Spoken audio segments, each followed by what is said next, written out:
Good morning, everyone. I am Achal Verma, and on behalf of BITS Technology Enabling Center and Institutions Innovation Council, I warmly welcome you all to our informative and engaging online workshop on intellectual property.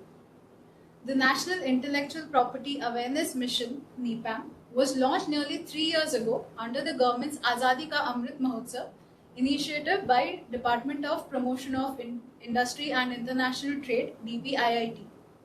Through countless programs across India, NIPAM aims to provide awareness on intellectual property and its rights to 1 million students, creativity and innovation among students of higher education, and inspiring them to protect their creations.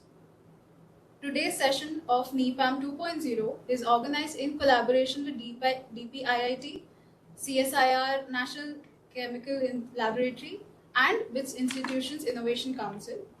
The Indian Patent Office, another significant partner in the workshop, will provide all participants with certificates afterwards, so be sure to participate fully and enjoy the program.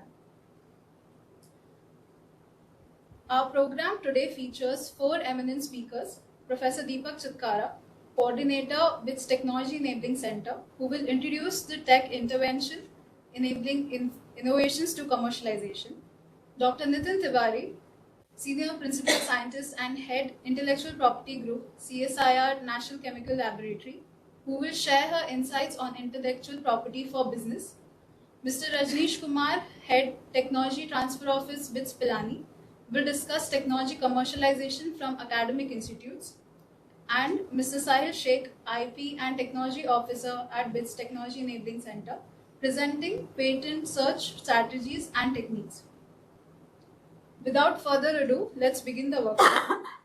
To give the opening remark, we would like to invite Dr. Anupama Mittal, convener of BITS Institutions Innovation Council. Over to you. So a very warm welcome to all the participants and to our learned speakers. I am the convener of Institutions Innovation Council, and we mainly function to make the students, faculty as well as staff realize the importance of their ideas and creativity right at very nascent stages, and then we try to nurture this creativity and support it in whatever way possible.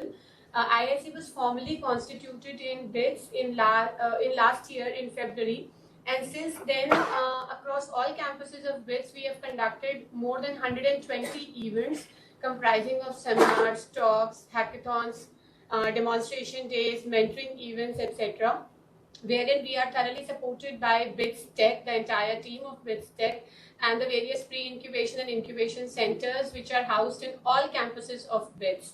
So we are very privileged to have all the facilities in BITS, and we are glad to support the creativity in whatever way it is possible, not only in our campuses but in and around as well. And today's event is one such step which is pioneered by BITS Tech, and IIC has also taken part in this. And with this brief note, I welcome everyone once again, and I hope today we have great learnings. Thank you. Thank you, ma'am. So starting the program, to give you an overview of BITS Technology Enabling Center and our efforts in enabling innovations to commercialization, I invite our coordinator, Professor Deepak Chitkara. So thank you, Anchal.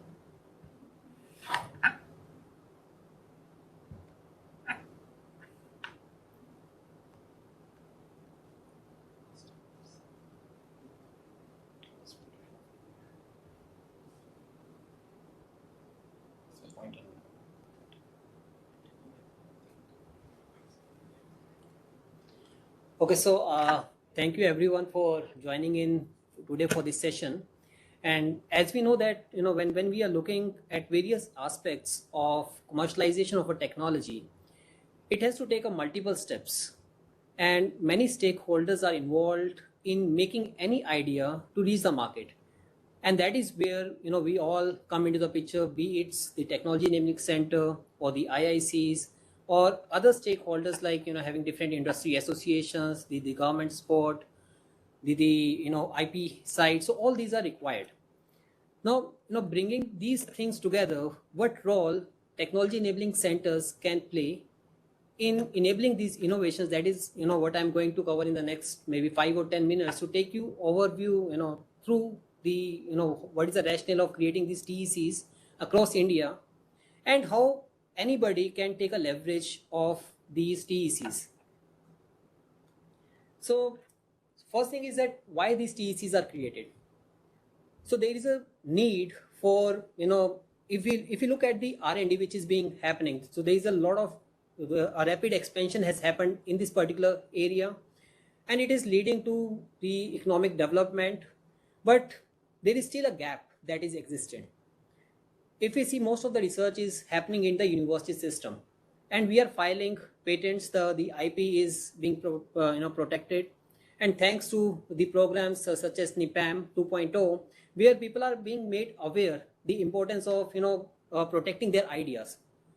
But these ideas, once we file these intellectual properties, they has to be taken ahead for the commercialization as well. So therein the role of other stakeholders come into the picture.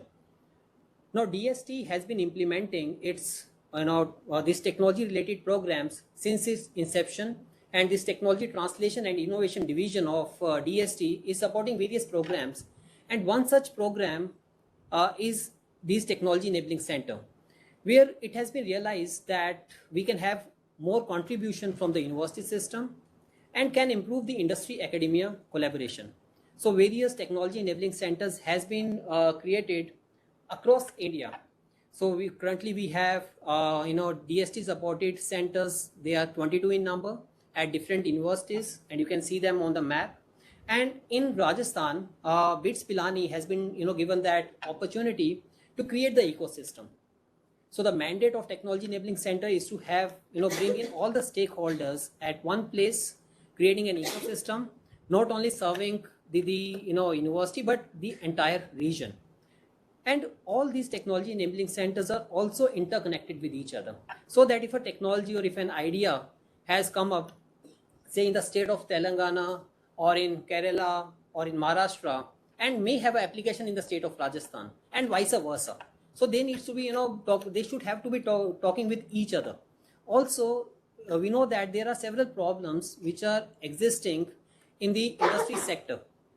Like if we talk about MSMEs, there are problems they are facing in their day-to-day activities. How we can identify those problems and can project those problems to the innovators so that they can come up with certain solutions. So for that, the entire ecosystem is needed, and there comes the role of these technology enabling centers, so that we can have these ecosystem created where we have all the stakeholders, be it the academic institutions, be it the national labs, be it the industry associations, the MSMEs, and the startups. So can they talk to each other, bring up certain solutions to the problems which are actually faced at the ground level? Now coming on to the BITS Technology Enabling Center. So this has been created in the state of Rajasthan with the generous support from DST, and we have identified various areas. So as you can see over here, it starts from biotechnology, biosciences, allied areas, and move up to cross-disciplinary technologies. And we know that all the innovations which are happening, they happen at the boundary. If we talk about healthcare technologies, so innovations of course are happening in the healthcare technologies. If you look at that, but at the boundary, say healthcare with AI. So there are also the scope of many things are going across. So can we support those ideas and take them forward? So there are many thematic areas which we are looking into, be it healthcare, aeronautical, and engineering, energy, power sector. So providing them the opportunities, providing them the support which is needed. Now what type of engagements we do? So one way is the outreach program by conducting various events, and today we are having this program as a means to outreach. We can showcase that we have these activities which are going on. So can we collaborate together? So one way is having these events, conducting these events both in the virtual mode and in-person activities, onboarding various startups, mentoring them, providing all the technical advisory, providing them opportunities for showcasing their technologies, interacting with the MSMEs, providing them support, IP. Also, one of the major areas is identifying the problems which they are facing, and then looking at the solutions that could be provided either by coming from a startup or either coming from the university system where there may be a chance then that the IP is already existing. The only issue is that the dots are not connected with each other. So can we do that? Another component is talking to industry associations, connecting with them, working on various policies, ultimately helping the commercialization aspects, so that if a technology is there, can we support them and take them towards the commercialization. And one of the major component is the student engagement, because ultimately it is the researchers or the students who are coming up with new ideas. Now those ideas need nurturing. So can we provide that support? And of course we can do that. And for that we are also creating the student teams that can work together to take this up. So various activities we conduct. One such activity, like recently we conducted this TechMate activity, where the innovators, particularly the faculty innovators, are provided a platform to showcase their inventions which are already the granted patents. So these are some of the snapshots for various activities that we have conducted over past some time. So we have the innovation series that we regularly run. Then we have TechMate series, the MSME engagement series. So all these activities are being done to have more engagement, identifying the problems which they are facing, and then providing them the solutions. So various startups also we have onboarded, providing them the necessary support that starts from ideation to their protection of their intellectual property, guiding them through the various challenges that may face, and providing them the mentoring and providing them the entire network. Now this we cannot do it alone. For that we have to partner with other institutes. Like we have 5 partner institutions in the state of Rajasthan: Bikaner Technical University, Central University of Rajasthan, then Vivekanand Global University, MNIT, then Maharana Pratap University of Agriculture and Technology, Udaipur. And beyond also we are collaborating with various colleges so that we can provide that support. Apart from that, we are collaborating with this Rajasthan Chamber of Commerce, IIC, for providing the network and the support which is needed. So this is a team, and we have already had the introduction on the team side. Apart from that, there is a student team also that looks after various activities involved in different aspects. So this is a brief introduction, and I welcome everyone to join us, where every step that we take is a leap towards the future, and where the technology is not just advanced, but it has some meaning. It should be meaningful, and where innovation is not just celebrated, it needs to be impactful, and where ideas are not just born, they are empowered to transform the world. And with this message, I again thank you all the organizers, the IIC team, the DPPIT, the CSIR NCL, and the IP office for this collaborative effort. Thanks everyone, and thanks all the participants for joining for this event. Thank you. Thank you for the introduction, sir. Moving ahead, our next speaker is Dr. Nitin Tiwari. Dr. Nitin holds a doctoral degree in biomedical research and has been awarded the Women Scientist C scheme from the Department of Science and Technology for training in intellectual property rights. She is a DST IUSSTF Khurana Tech Transfer Fellow trained at the University of Wisconsin, Madison, and has been nominated for JPO IPR training program at the Patent Office, Japan. With over 15 years of experience, she heads the intellectual property group at CSIR National Chemical Laboratory, NCL. Welcome to the program, ma'am. The stage is yours.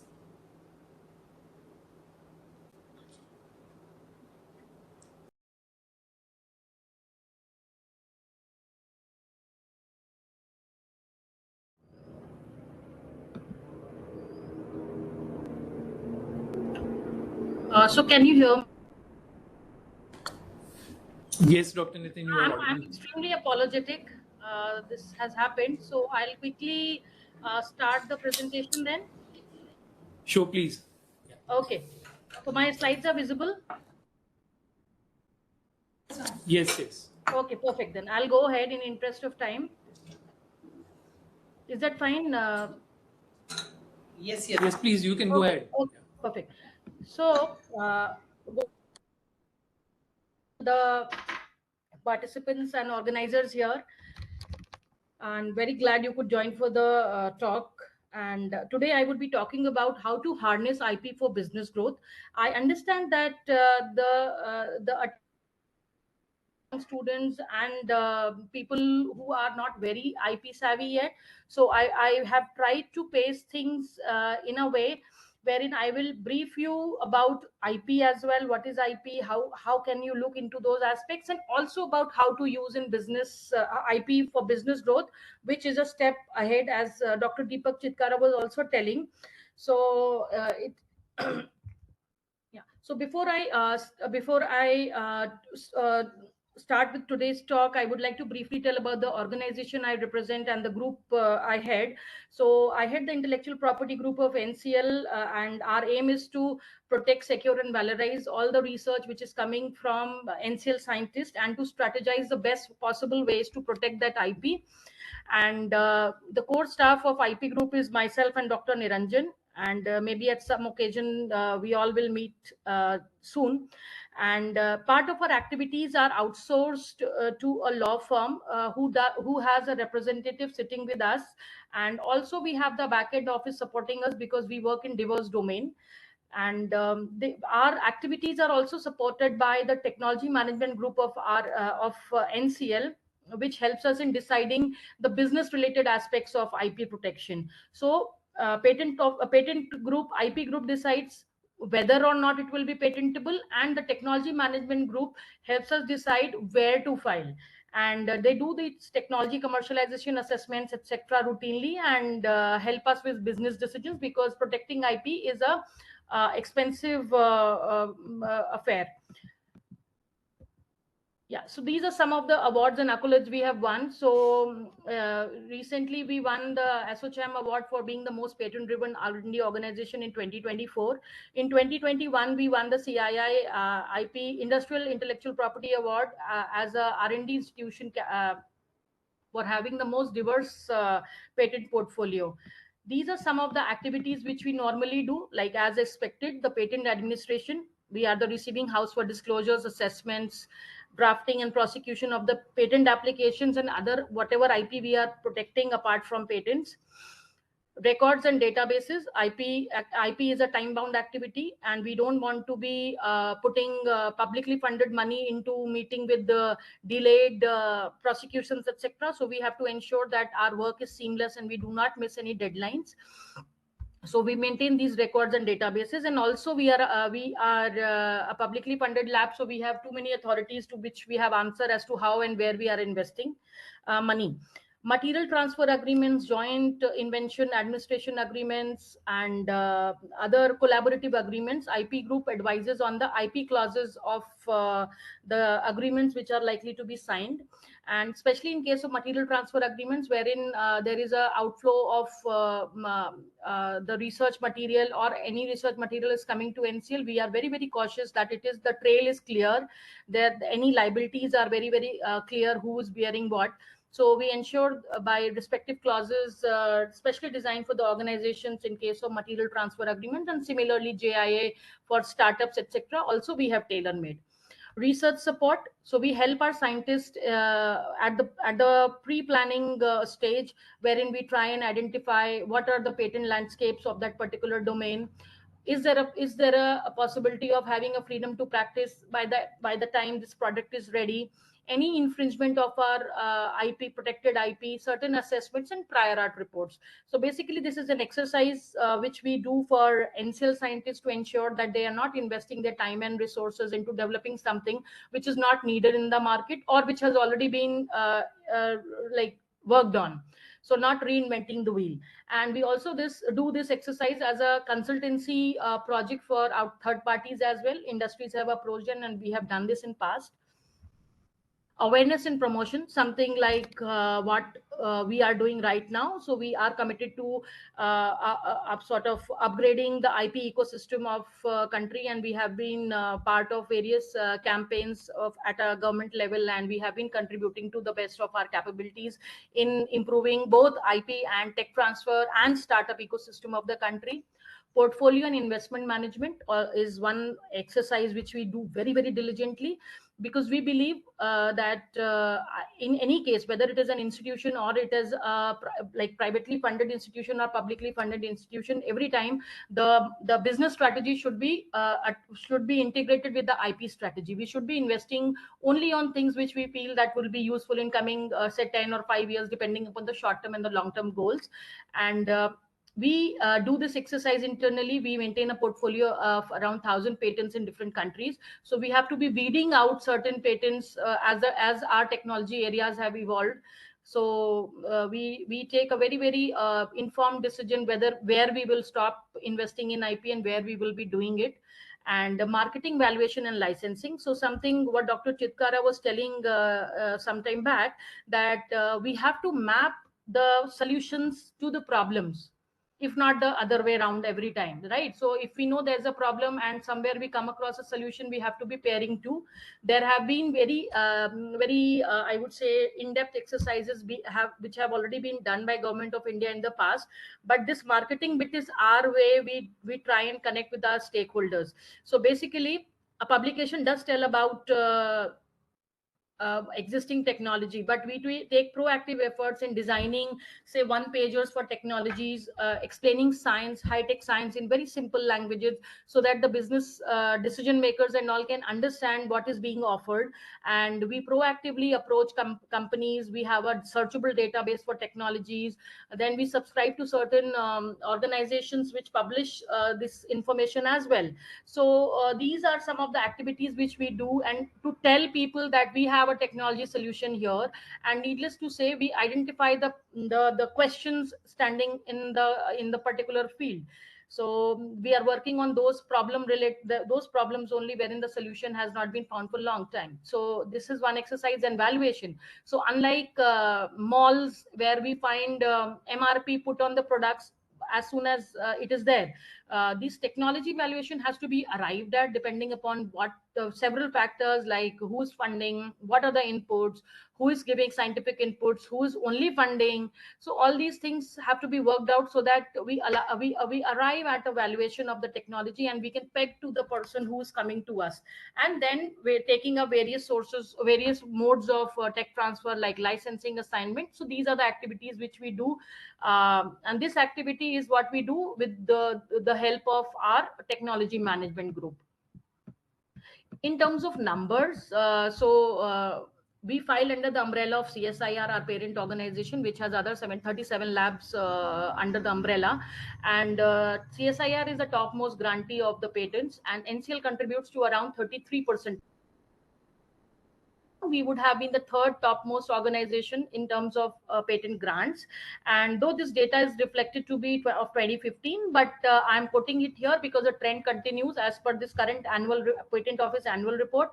And this exercise was done by a Nobel Prize winner based on the data in the annual report. So I'm just quoting it here, that this is a third party reference, not what we have analyzed ourselves. So this is about my institute. And incidentally, I have this July 29, 1979. Probably many of us were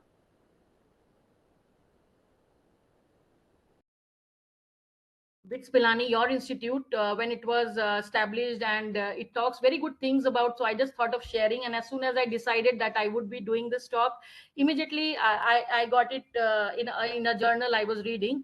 So it very clearly says Science Center is doing well in India's desert, and I think by the accompaniment, it's geographically also, Rajasthan is not a desert, and technology wise also right now, and in terms of avenues and prospects also, it is no more a desert. I think it's really very plush and green right now. So now going ahead to the agenda of the day. So objectives of the talk, as I told you, I have sort of paced it both for the beginners and also for people who have prior knowledge. So objectives of understanding importance of intellectual property, what are the various forms of IP, and how to harness IP for business growth. Though this various forms you may be aware, but I have tried to bring in examples from the real life so that you can appreciate the nuances of various IPs. So first and foremost question, why IP needs to be protected or promoted, right? So if I would have been in person with you, I would have asked you, asked the audience itself, this myself. So first and foremost, intellectual property drives economic growth and competitiveness. So just imagine a scenario that you go and buy, you want to buy shoes, and you have only one pair, one particular company or one particular type to buy from, right? Similarly, other products like soap, shampoos, and say watches, etc., which we normally buy in our day-to-day activities. So if we had only one thing to pick from, will there be any fun? There has to be an emerging market. And what does and how does that market emerge? The carrot there is the economy behind, the customer base behind, who would be dedicated to a particular product or a company. So, and that comes by the monopoly which these companies enjoy by way of protecting IP. So this is like the economic growth contributor here. Intellectual property right encourages innovation and rewards entrepreneurs. We see it right now. We have passed a phase in IP landscape of the country wherein one financial year around over 1 lakh patents have been granted.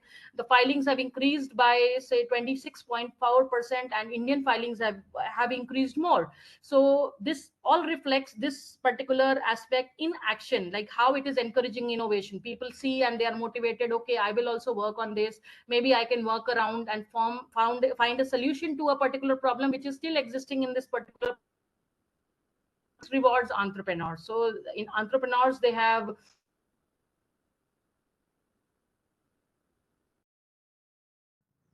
moved from their regular, convenient, comfortable jobs to tread a very, very risky path ahead. And this ultimately, the IP monopoly gives them rewards.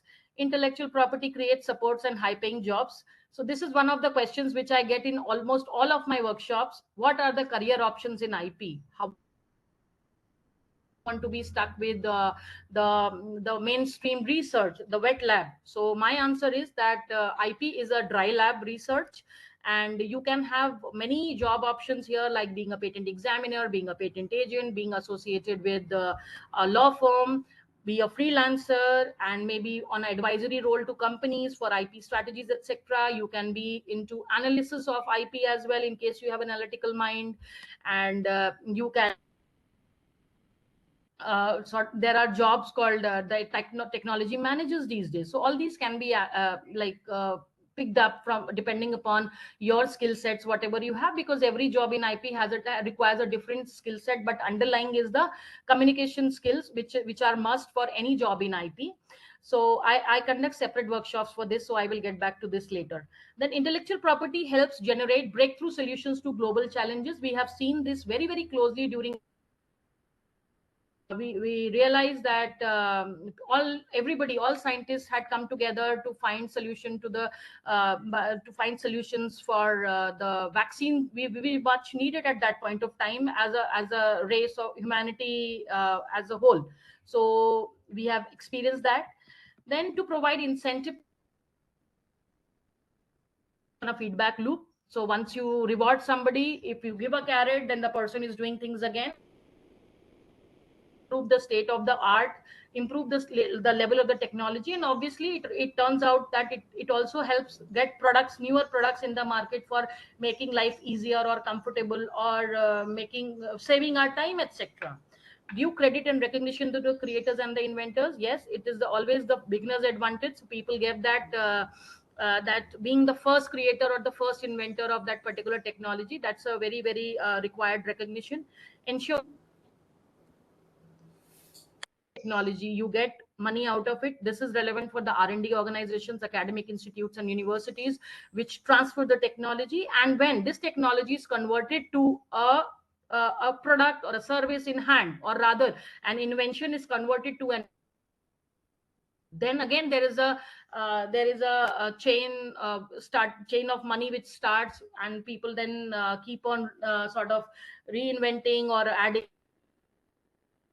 and that cycle continues in case the product has still retained the market. So intellectual property monopoly ensures that material rewards are transferred at every level: inventor, the people who have taken risk to take the technology to the market, ensuring availability of the genuine and the original products. So this is very, very important, especially important, I would say, for health. So sometimes if the products are not genuine, or they are not protected, say they are not produced by people who are, then underdiagnosed and no proper treatment can be done. And this is again what we saw during corona, wherein these fake pulse meters and oximeters, etc., were in market, right? So another very, very I would say life impacting technology here related to the genuine and the originality of the products is the imaging technique,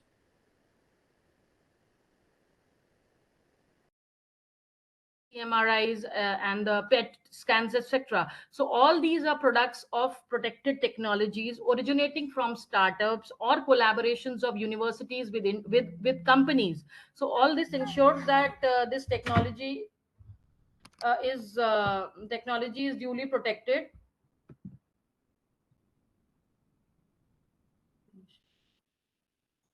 Acha, okay, I'll just see. Fine. Okay, I think there's an issue with my voice. Please just text me in case there is an issue. The weather also is very bad here, so I think that is also playing its role. So coming to IP management. So all this is fine. We now important, we should be protecting IP. Why we should be protecting? Is protecting IP a checkbox activity? We should have so many patents in our kitty so that we testify that we are innovative organization, innovative lab, or innovative scientist. No, having IP is just not enough. So IP has to be managed well so that there is a link between Saraswati and Lakshmi. So Saraswati research which is generated in lab,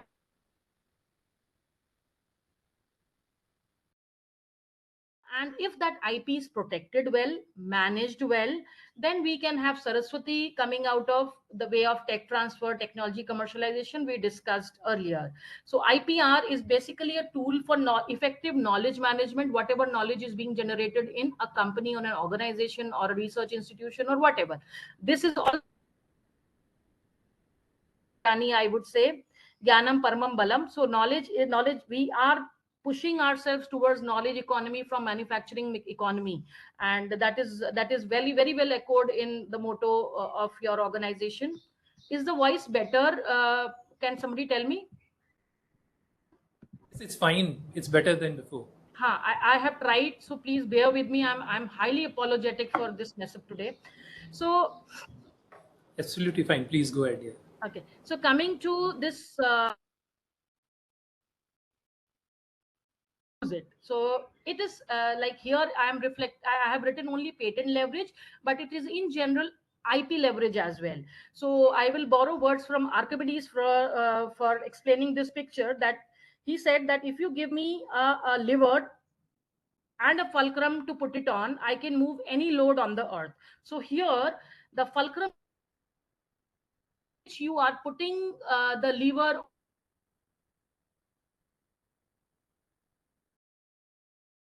from the competitive environment using this particular fulcrum of IP, due IP management. So this underlines the importance of why IP is important, and why do we need to protect it. I hope these questions are answered.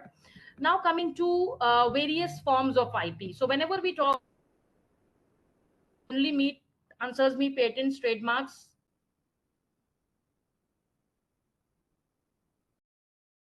but there and copyright also now. So four aspects, but other four are almost neglected. People don't talk about it more, or rather they do not have that much knowledge as well. So sometimes what happens is research has many aspects into it, and one product can be protected by multiple ways. So we should be aware if no, we are not working in this field, so this is very unlikely. Protected in a particular work, and for that you need to have knowledge of IP in the background. What are the various forms of IP protection which we have in our country or across? So first form of IP, trademark, which we all use in our daily lives, using Apple iPhones, maybe shoes like Adidas, and watches, other clothes.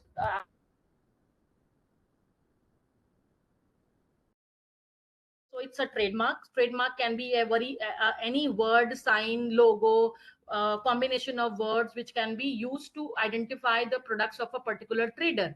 So incidentally, this NCL innovation is also a registered trademark from NCL. This particular logo is used with the technologies which it indicates solution from CSIR India. So we have formally protected this trademark. So trademarks can be a word mark, create a word which has been created like Kodak, design mark like this of Nike, composite marks like the red and yellow combination of McDonald's. It could be slogans, we bring good things to life. So this is one of the trademarks, I think, which we all know, which we appreciate. Apple iPhone from USPTO. The number is there. If you want, you can just go and search for it in the practical approach towards understanding of the trademark, how trademarks function. So this particular incident relates to the period of demonetization, when immediately after demonetization PayPal filed a case against Paytm.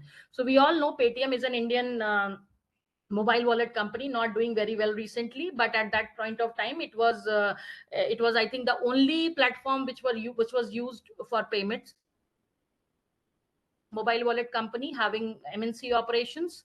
And PayPal said that Paytm was slavishly adopting the two-tone blue color it uses. Like PayPal is this, if you can see the pointer on my screen.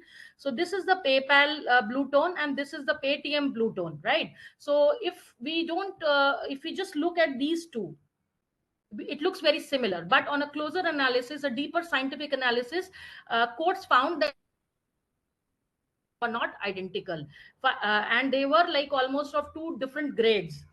And and PayPal also said that Paytm was using the word pay, to which court said that pay is a generic word used to indicate any transaction, business transaction, so that we cannot say that is reserved for PayPal. It is pay can be used for any paying transaction, indicating any transaction. So ultimately courts, and the third thing, the charge on Paytm that they are adopting the blue tone color to fool the customers. So Paytm had a broader customer base than PayPal at that point of time in the country, and maybe even now. But people who knew Paytm will not be confused that they were using PayPal or something. So court said that Paytm itself has a market hold, and it is not using PayPal's customer base or trying to distract them towards Paytm instead. So there is So this is important from this point of that the trademark should not be generic.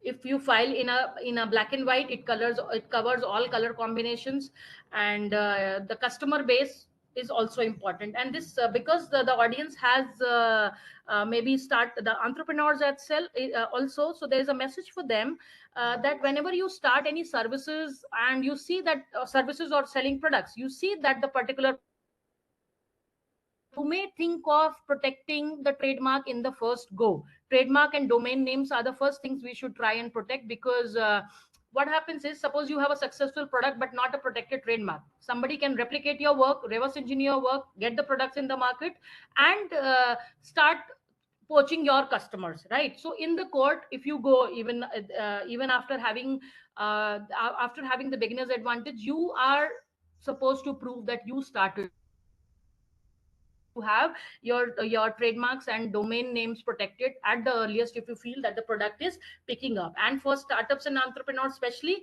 having a trademark and protected IP anyways helps you to get business as well. So another live example is the Chota Bheem cartoon character, the first Indian cartoon character, which is owned by Green Gold Animations. So there was kids merchandise like bed sheet, with the characters being sold online and offline both by Tech Connect Retail and Acme Housewares. So Green Gold said, nothing doing, come to us for license. Until then, you stop all the transactions. So ultimately, these two companies had to share the profits with Green Gold and take a formal license from them to use the products. So these two cases, I think, are important to, and there was copyright as well in case of Chota Bheem character. So these two cases, I think, impress upon the importance of trademark and how trademarks should be designed so that you don't get such objections anytime. Second form of IP, copyright, very important for researchers and students. Apart from IP right, this is also the part of like ethics, research ethics, that we have heard about so many controversies, so I will not talk about that. So what does copyright protect? Any literary artistic works like books, lectures, dramatics, musical choreography, etc. And this, interestingly, this is an automatic right which is created as soon as you finish the work. So right now, if somebody is scribbling, drawing a cartoon while listening to this talk, as soon as you finish that cartoon character, you have a copyright over it already, right? So formal registration is not mandatory, but it is always preferred. You have preferred that you have a registration, because if something turns out to be a blockbuster, say like Harry Potter, then you will be forced to prove that you were the person who was doing it. So what are the rights covered under copyright? So all IP rights have economic rights attached to it, like right to sell, a license, assign, maybe for certain period or certain application, certain market. So all these rights are with all the IPs we have talked about and what we will be talking about. And but economic rights in case of copyrights are referred to are generally for right to exploit the work, like right to translate from one language to another, maybe right of performance, singing in a particular auditorium or something wherein you are taking money, right of reproduction, converting a book to a movie. And there have been enough controversies about this. Like all other economic rights, this can be transferred, assigned for economic benefits. But additionally, the copyright also has author's right of paternity. This means that even if it was a work for hire for you, if you were paid to do a particular thing, you have given away the economic rights, you always reserve the right to protect your work against any defiling, defacing, demeaning of your work. Maybe if you were writing a poem, somebody inserts a word which gives it a wrong meaning, or maybe it demeans the somebody. So you can always object to it, given the author's right of paternity. So there are certain exceptions to protections, which are called free deal or free use or fair deal, like quotations for commentary, illustration for teaching, current news reporting. So all this you can use somebody else's work, but you have to be indicating the source. And indicating the source is important. And second thing is, if it is a free use, free meaning that you are not paying anything, that also implies rather that you are not charging for it.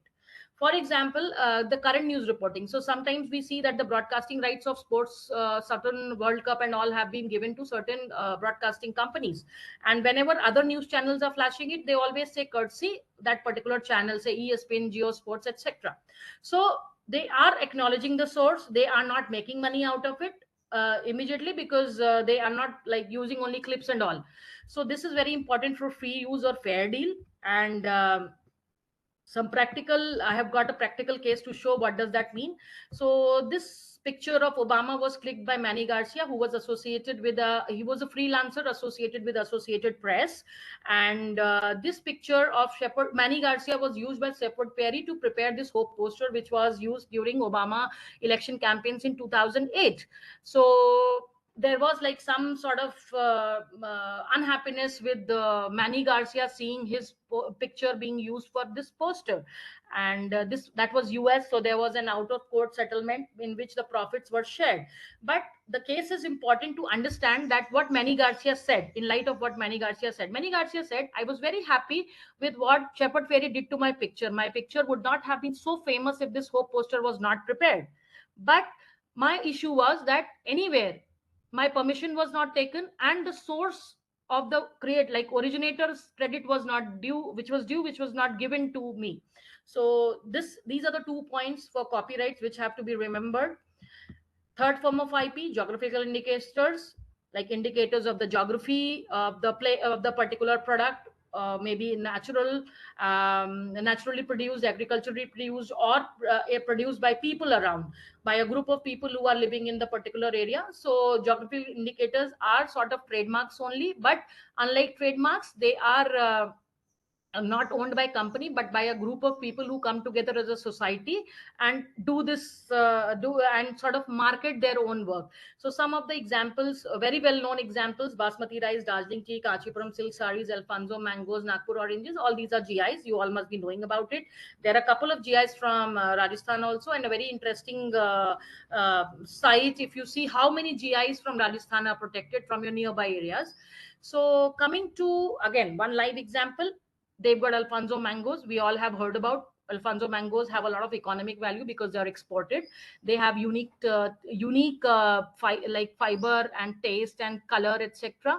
So and which is said that they are grown in that narrow belt of Konkan coast of 700 kilometers, which the microclimate of which is contributing to the taste, flavor of that mango. So in NCL, the biochemical sciences division was doing a gene study what is contributing to the special they've got Alfonso mangoes, its special properties which could be used probably artificially to artificially produce such tastes, etc., which could be used as a, say, fruit essence and all. And a GI tagging was GI application was filed by NCL Business Incubator the Venture Center, and this particular GI application was appended with the gene sequences which we had done in the background. So gene sequences are not necessary, but like we are a scientific organization, we had it, so we appended it, and clearly shows how the gene sequences of different varieties of mangoes grown in different areas are different than the Devgarh mangoes. So there is a society of Devgarh farm, Alfonso mangoes farmer, which creates this, which grows this rather, and there's a publication as well around this. Fourth form of IP, trade secret, a secret that can be traded within lab. It could be a know-how.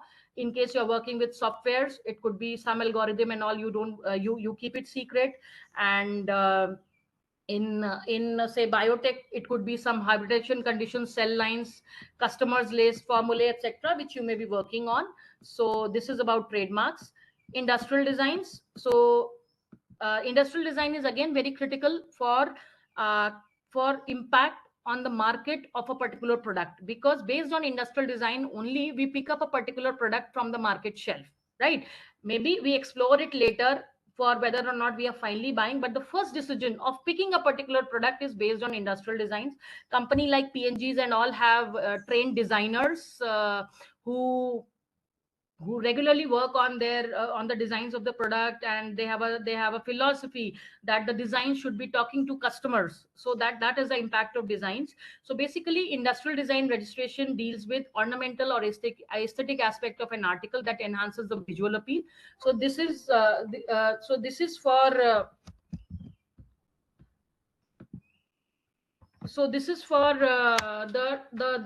functionality. This is for the aesthetic appeal only and not for the functionality. So just one sec, please. So for the functionality, though, you should understand this. Then it could be as simple as the perfume bottles, the water bottles, and the phone designs, etc., which can be protected under industrial design. The Apple and the Samsung feud, which you might have heard of, on which the infringement was filed, is the design aspects of it, right? So yeah, next.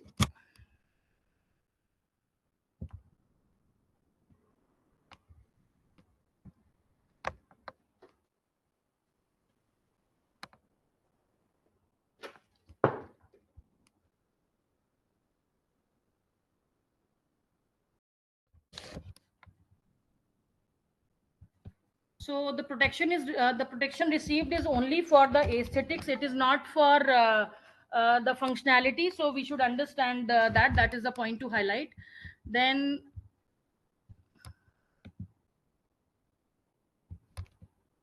so this is one design from NCL. So within R&D organizations also we can have designs protected. designs which operate on such things. So this is one design which it's like such designs can also be explored from your end. Coming to sixth form of IP is the patents. So patents, we all know, are for any technology.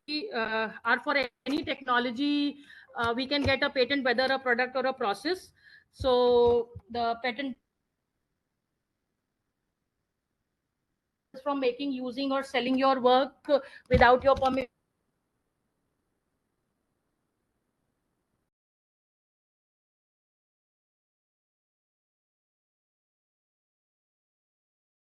In case you wish to have protection there, and these rights are statutorily granted by government of that respective area wherever you have patent, in lieu of your disclosure. So what are the criteria for patentability? As I say, it's nonce test. Is my voice okay right now? Dr. Nitin, it's breaking in between a couple of times. Yeah, I'm really. I'll try to keep be here only so that I think it is better. Now, is it better? It is better right now, but I think when you continue, it breaks in between for a particular, for a few seconds. Maybe the mic that you are using or could be near to you, or maybe it has some problem in case you want to change it. Yeah. So anyways, I'll just continue and let's see how it pans out finally. So yeah, so coming to the patentability criteria, as it is said, it's like nonce test, as I say, and I think this should be the key takeaway for all of you, apart from the business aspects of IP. Hitherto unknown, not known, not used, not published anywhere. Uh, so your work is supposed to be novel. Then is the utility, meaning your work has a real world utility, not something abstract you have thought of. Non-obviousness, that means your work is not an obvious extension of the existing prior art. It is not 1 plus 1 is equal to 2, but 1 plus 1 is equal to 3 in your case, which shows that there is a technical advancement there.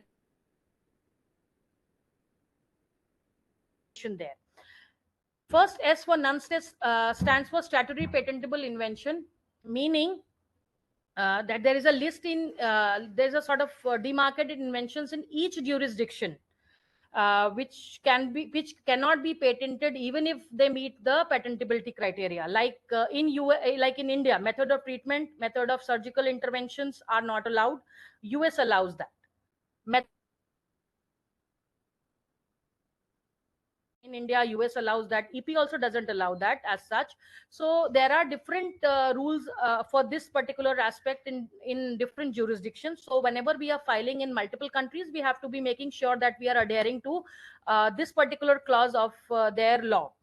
And another S, last S, is for sufficiently disclosed in the specification, which means that whatever you are claiming, any person reading your specification without going into undue experimentation. So this is a quick list for what can be protected, like nucleic acid sequences, provided there is a use attributed to it. Protein sequences, again, the use, antibodies, small molecules, machine devices, method of making synthesis can be patented, but a method of treatment, diagnosis, screening, plants and animals as a whole, anything which is against the public order, morality, which is against then mere discovery of a new form. So if you come up with a crystalline form wherein amorphous was already existing and you say, I have come up with it, I should patent it, you cannot get a patent. New property, so you earlier properties were reported and you came up with a new property of a known substance, no, you cannot get a patent on it. New use, so aspirin was earlier known as earlier known for being a painkiller, and now it is also known as a these second use claims or Swiss claims are allowed in Europe, not in India. And all these conditions apply in case the efficacy is not substantive over the earlier ones. So coming to a simple example by which I can just make you understand the concept of nonce test. So the example here I use is for the telegraph system. Also, we use wired transmission for passing the messages from one point to another. This had issues like communication was very difficult. Wires had to be drawn to places wherein communication was restricted to. Then there were transmission losses, etc. So with the Marconi's radio waves discovery, the wires were substituted with radio waves. The electrical signals were converted to radio signals, and what wires with the radio waves qualify it for novelty. There's no doubt for it, right? Everybody should be with me here regarding inventive step, because when we practice, we say inventive novelty is like black and white, but inventive step is a gray area. So here, how do we argue for an inventive step? We have to show that technical advancement is there. How? So radio transmission and reception made the process easier.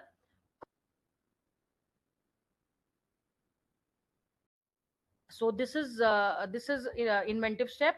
So this is a website for e-filing and all, e-filing of design trademarks, geographical indications, patents. You can see patent office has also put up certain resources for public search of databases. You can go and have a look at this in case you are interested. There are related websites as well, but I highly recommend that this is only for information. If you have a certain invention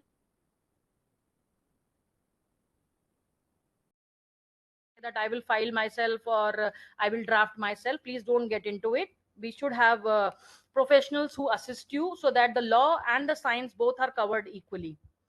One advice for all the researchers, students, and entrepreneurs: kindly do not publish or present your work before you have explored the possibility of IP protection. And because you may be in hurry of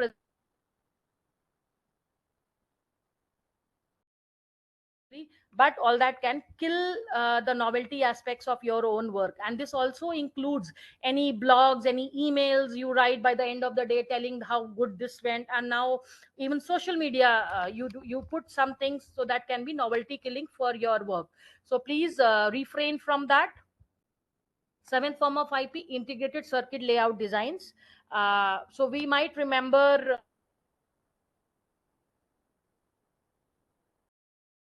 could be saved only in KBs, and for one document itself multiple pen drives were needed. So now we see that the pen drives can save data in GBs and TBs, but and the size is also lessened.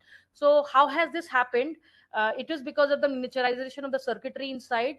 And what is covered under layout design? So layout of transistored other circuit elements, including lead wires connecting such elements, all this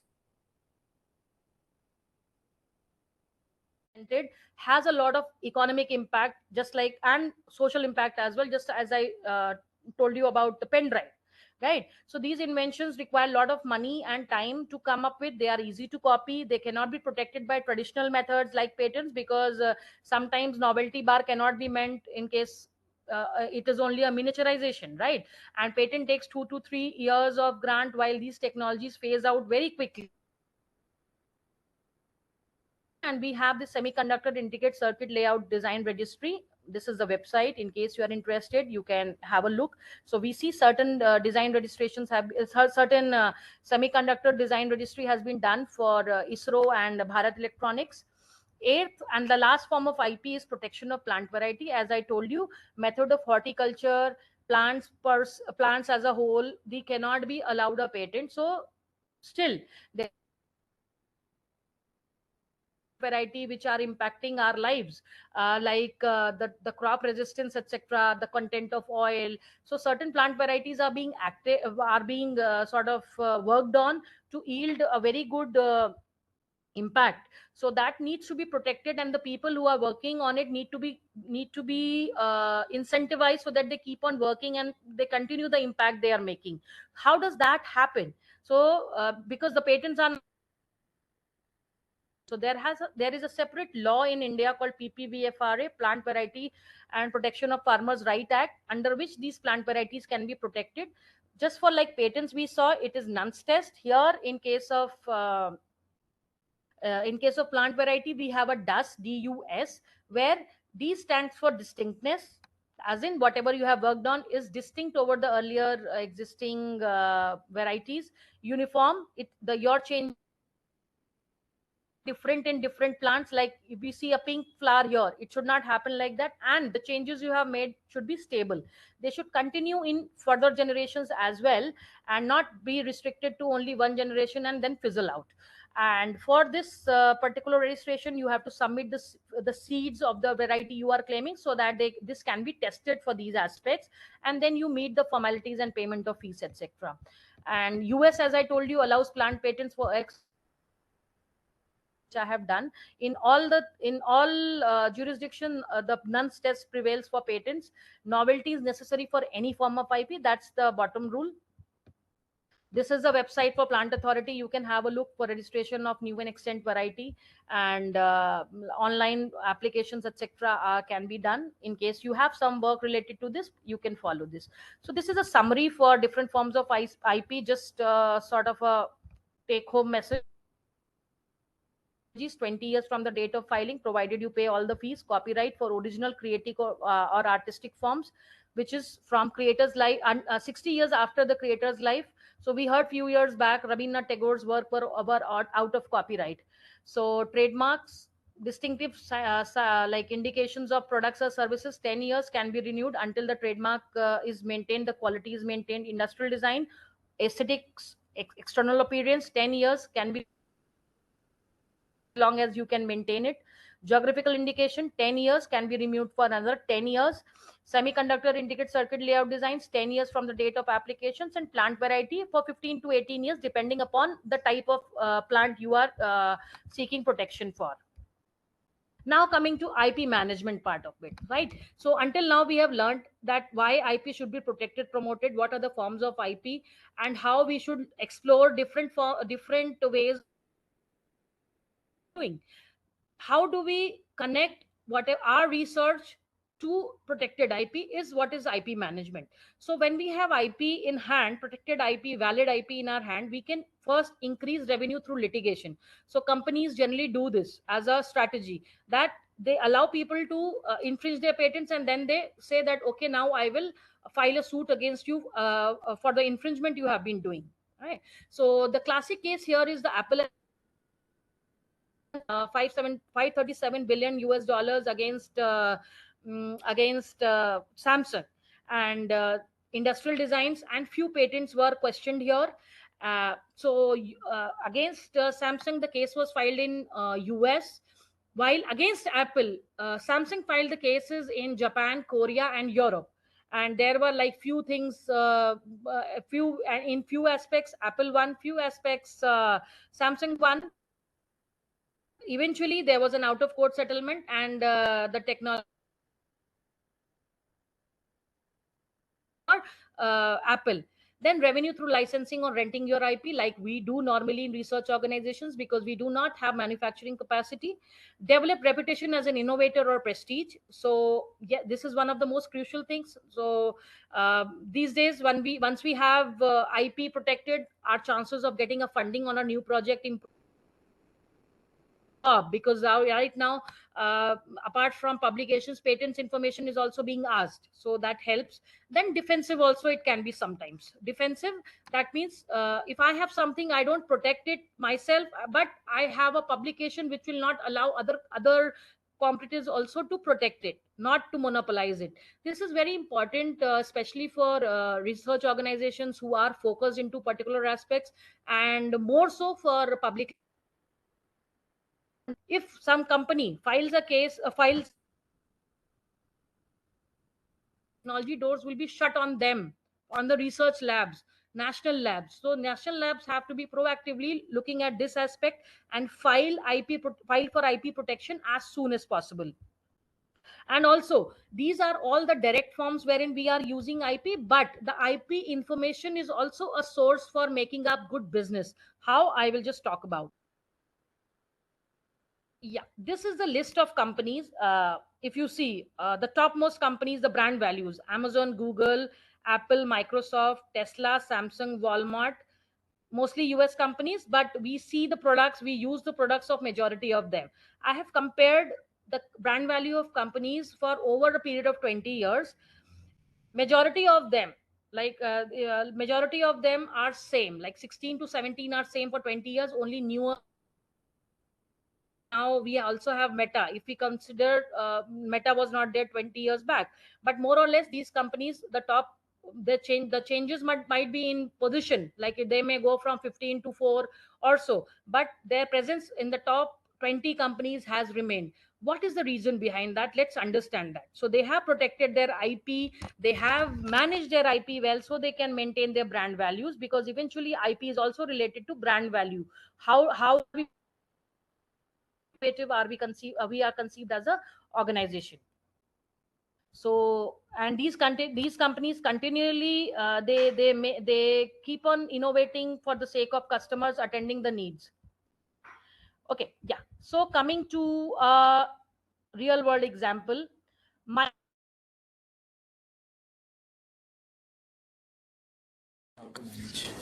In the meantime, let's take a few of the questions that participants have asked, and let me read it one by one. One of the question that one of the participant is asked is, in the prior art search, if we found novelty, but the inventive factor is not coming, then what should be done to get the patent? So I hand over this question to Mr. Sahil. Sahil, would you want to take this question? Yeah, this is a very general scenario when we do search and we find there is no novelty might be there, but inventive step cannot be. So in this kind of scenario, we generally push for further development. Like you can go for another round of development of your R&D, and you can get back to us. Then we'll check again whether the novelty and inventive step coming together or not.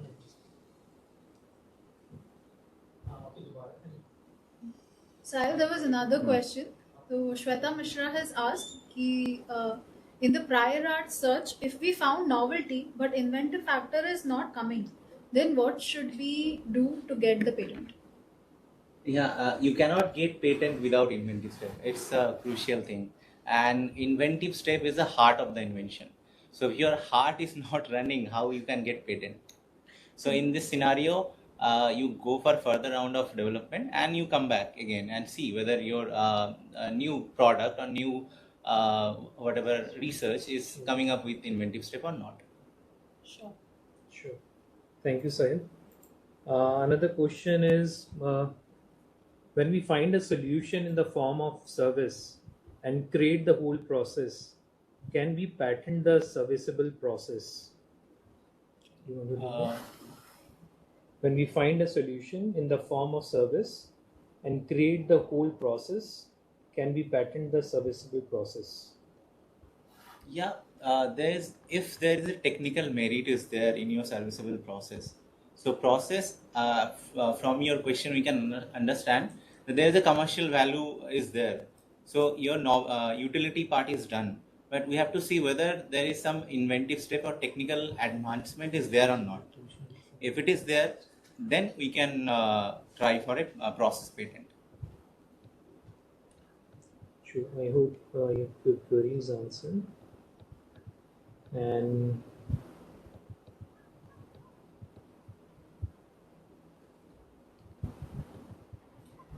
one of the question is from Mr. Ravindra, and he's asking, if I'm making my own teaching illustrations. Yeah, you can hear me. Dr. Nitin, are we audible to you right yeah, now? yeah, Dr. Rajneesh. I'm just connecting. मैं try कर रही हूँ. You are connected. We can hear you right now. Okay, perfect. I'll share again then. I was just disconnecting. Fine. Okay. Yes. You are connected So I was right now. talking We can about. hear you. Okay, so I was talking about Robert Langer's work. That he has worked. He has used the IP so efficiently. You see the one company Nitin, giving him so much of. Yes. Your presentation is not visible.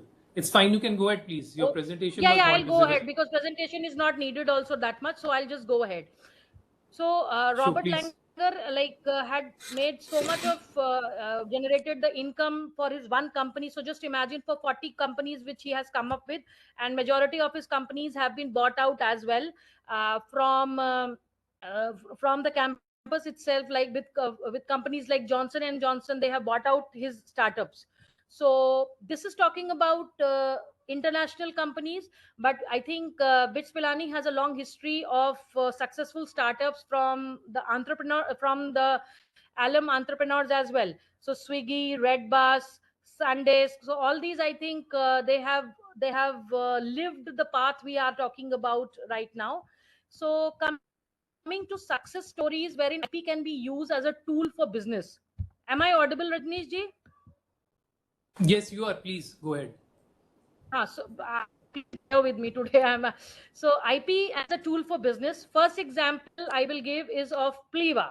So Pliva is a Croatian company which came up with the antibiotic azithromycin during 1980s, and they were a small company. The drug was under clinical trials in US, and it was doing very good. Pfizer got interested, came up to Pliva saying that let's work together. So both companies arrived at a agreement wherein Pliva was supposed to market its drug as Sumamed in the Middle Eastern countries and all, while Pfizer took other international areas, and they manufactured the drug under the name of Zithromax. So the patent was in say because of the branding which Pfizer had created, and the technology transfer which happened between Pliva and the drug is still very successful, and the patent may have lapsed, but the trade name, all are working right now. So the way IP has been used as a tool here is the collaboration. So the Pliva was a small company. They did not have resources to go international. They cooperated, they collaborated, and resultingly the technology was spread in the entire world for the benefit of humankind. But in the root is the IP, because if Pliva would not have come up with azithromycin, not protected the IP, there would have been no case at all for Pfizer. Then coming to another Indian example, Biocon.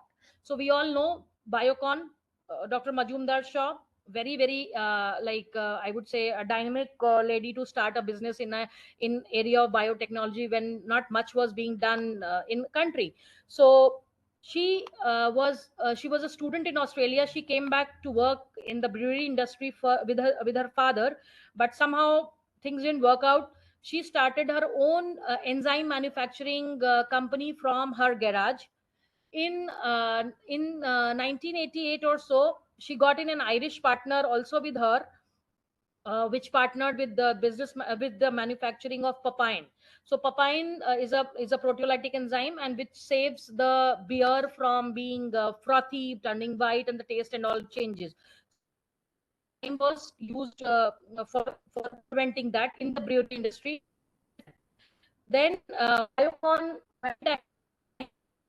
they tried finding problems. What was affecting the scalability of the products in the scalability of the process in their field. So Dr. Majumdar realized that there were two processes which were being used in the enzyme industry. One was the submerged technology, and the other was the vertical technology which was being used there. And submerged technology was very costly, so that the entry cost of for startups and all was very difficult, but it could be automated. The products were better. So she worked on a particular site of reactor to develop automated using which was cost effective. So she came up with the Biocon came up with a called Pla factor. She protected the design for that. She and until this was also transferred to other companies that. So that was a true in that enzyme industry at the point of time. Then this was pointing out questions and finding solutions, as the Dr. Chitkara also said in the talk today. Second aspect in which Biocon used the IT was there was this human insulin product had been expired. So there were processes which were invented, and majority of the processes were used. Then Biocom with another publication where the baker's yeast was being used. So they found out that okay, proteins can be used. It was in a different context. So they used the baker's yeast to make the human insulin. They were successful. So the infringement was protected.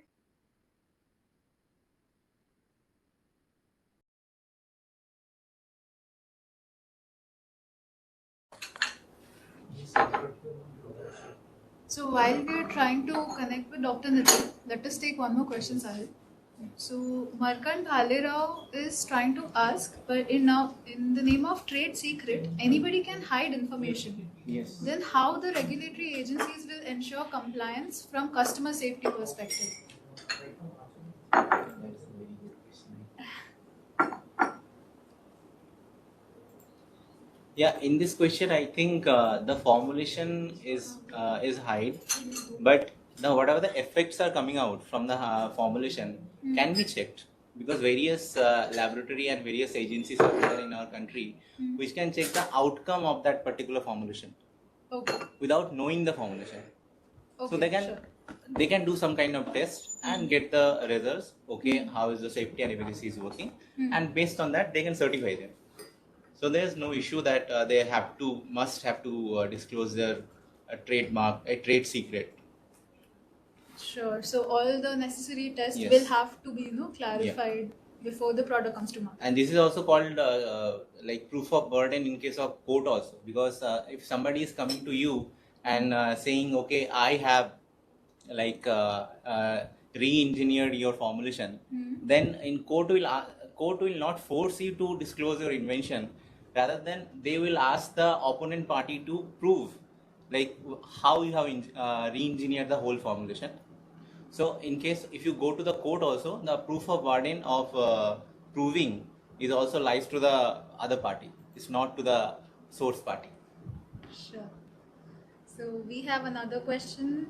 This is from Professor Sanjay Kumar. He wants to know to what extent obviousness can kill the IP or novelty or freedom to operate. I think Dr. Nitin has joined. Dr. Nitin, are we audible to you right now?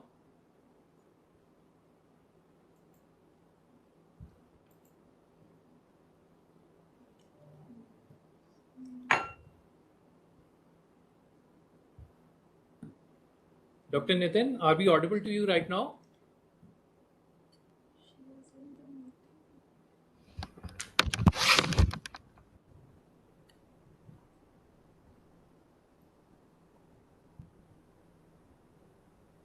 She might be still connecting to the network. Great. I think let's take this question. Sure. So the question was,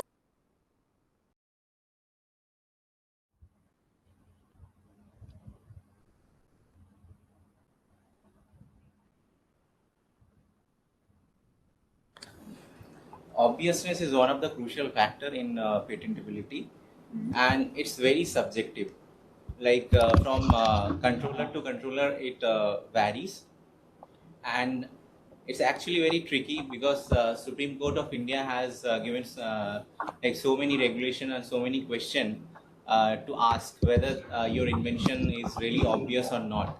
Like one of the question is that when you give like the same problem to a general craftsman, whether he can arrive to the solution, whatever solution you have arrived. So if the general craftsman, with general craftsman means a skillful engineer, if he can arrive the particular solution, that solution you have also arrived, so court will assume your invention is obvious. But in some case, if the craftsman is not coming up with the same solution, then the court will assume, okay, you have done something which a general person cannot do, which is beyond capabilities or beyond the general thinking of a general craftsman. So obviousness is basically a very subjective thing, and there are so many regulations and so many questionnaire guidelines that Supreme Court of India has given in various verdicts. No. Dr. Nitin, are you connected right now? Yeah, I'm connected. I can hear you. Okay, sure, please. There are a couple of questions, maybe we will take one or two, and most of these Sure. questions we have replied from our end as well. Okay. So, Dr. Nitin, there is a question from Dr. Sonal. She is asking you to highlight on the TRL of the IP being protected. When there are multiple institutions involved in developing the technology, how do we go ahead in the decisions related to monetary benefits of IP commercialization? Okay, so there are two aspects in the question. One is the TRL level and the other is a monetary benefit. So I'll address the second one first. The monetary benefits related to any multi-institutional work have to be figured out before starting the research or having the product or having the IP in hand, because these are the starters. So it should be clear that there are no happens that things begin as academic collaboration and then there is an IP in place. So there has to be an agreement governing the duties of the parties, and whatever the benefit sharing mechanism will be, that has to be agreed beforehand. Coming to TRL assessment, so basically the TRL in research labs, whatever we do is from say until the level of 4 or 5, and what the industry right now looks before investing in technology scaled up, it is working in the relative environment as well. So this particular gap of TRL, say from 4 to 7, that has to be filled up by other mechanisms like maybe a startup or certain collaborative agreement between industry and well. So I hope I have answered this question about TRL levels. And there is also this MRL, manufacturing readiness level as well, one has to consider. Okay. She also has another follow-up question, maybe not related to the first two.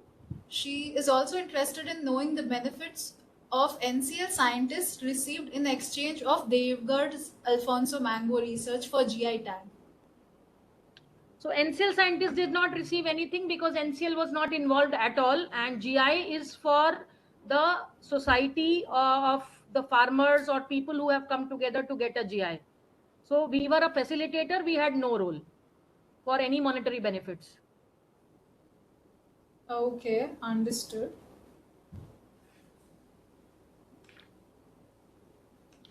Then there is a question from Shruti. She's asking, is trade secret applicable in drug authorization? And if you can help her with any examples. In drug authorization, when you say, I understand you're talking about certain approvals which you get for the drugs to be used in a particular way. Is that, if that is the case, then there can be no trade secrets, because approvals are sought with respect to the data which has been presented to the society, and without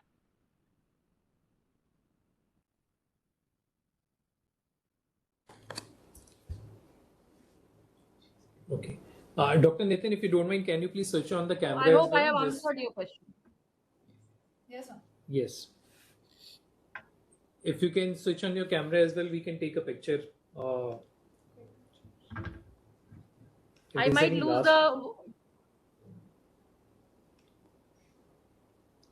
Sure, not a problem.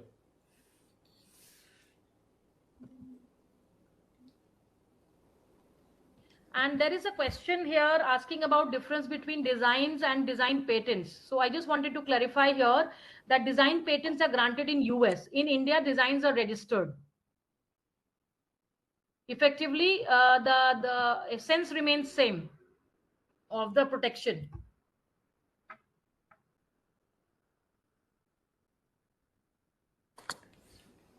Okay, sure, ma'am. Thank you. Rest questions we can take up in our other sessions. So, for all your efforts, despite all the technical glitches, we would really like to thank you for your wonderful presentation.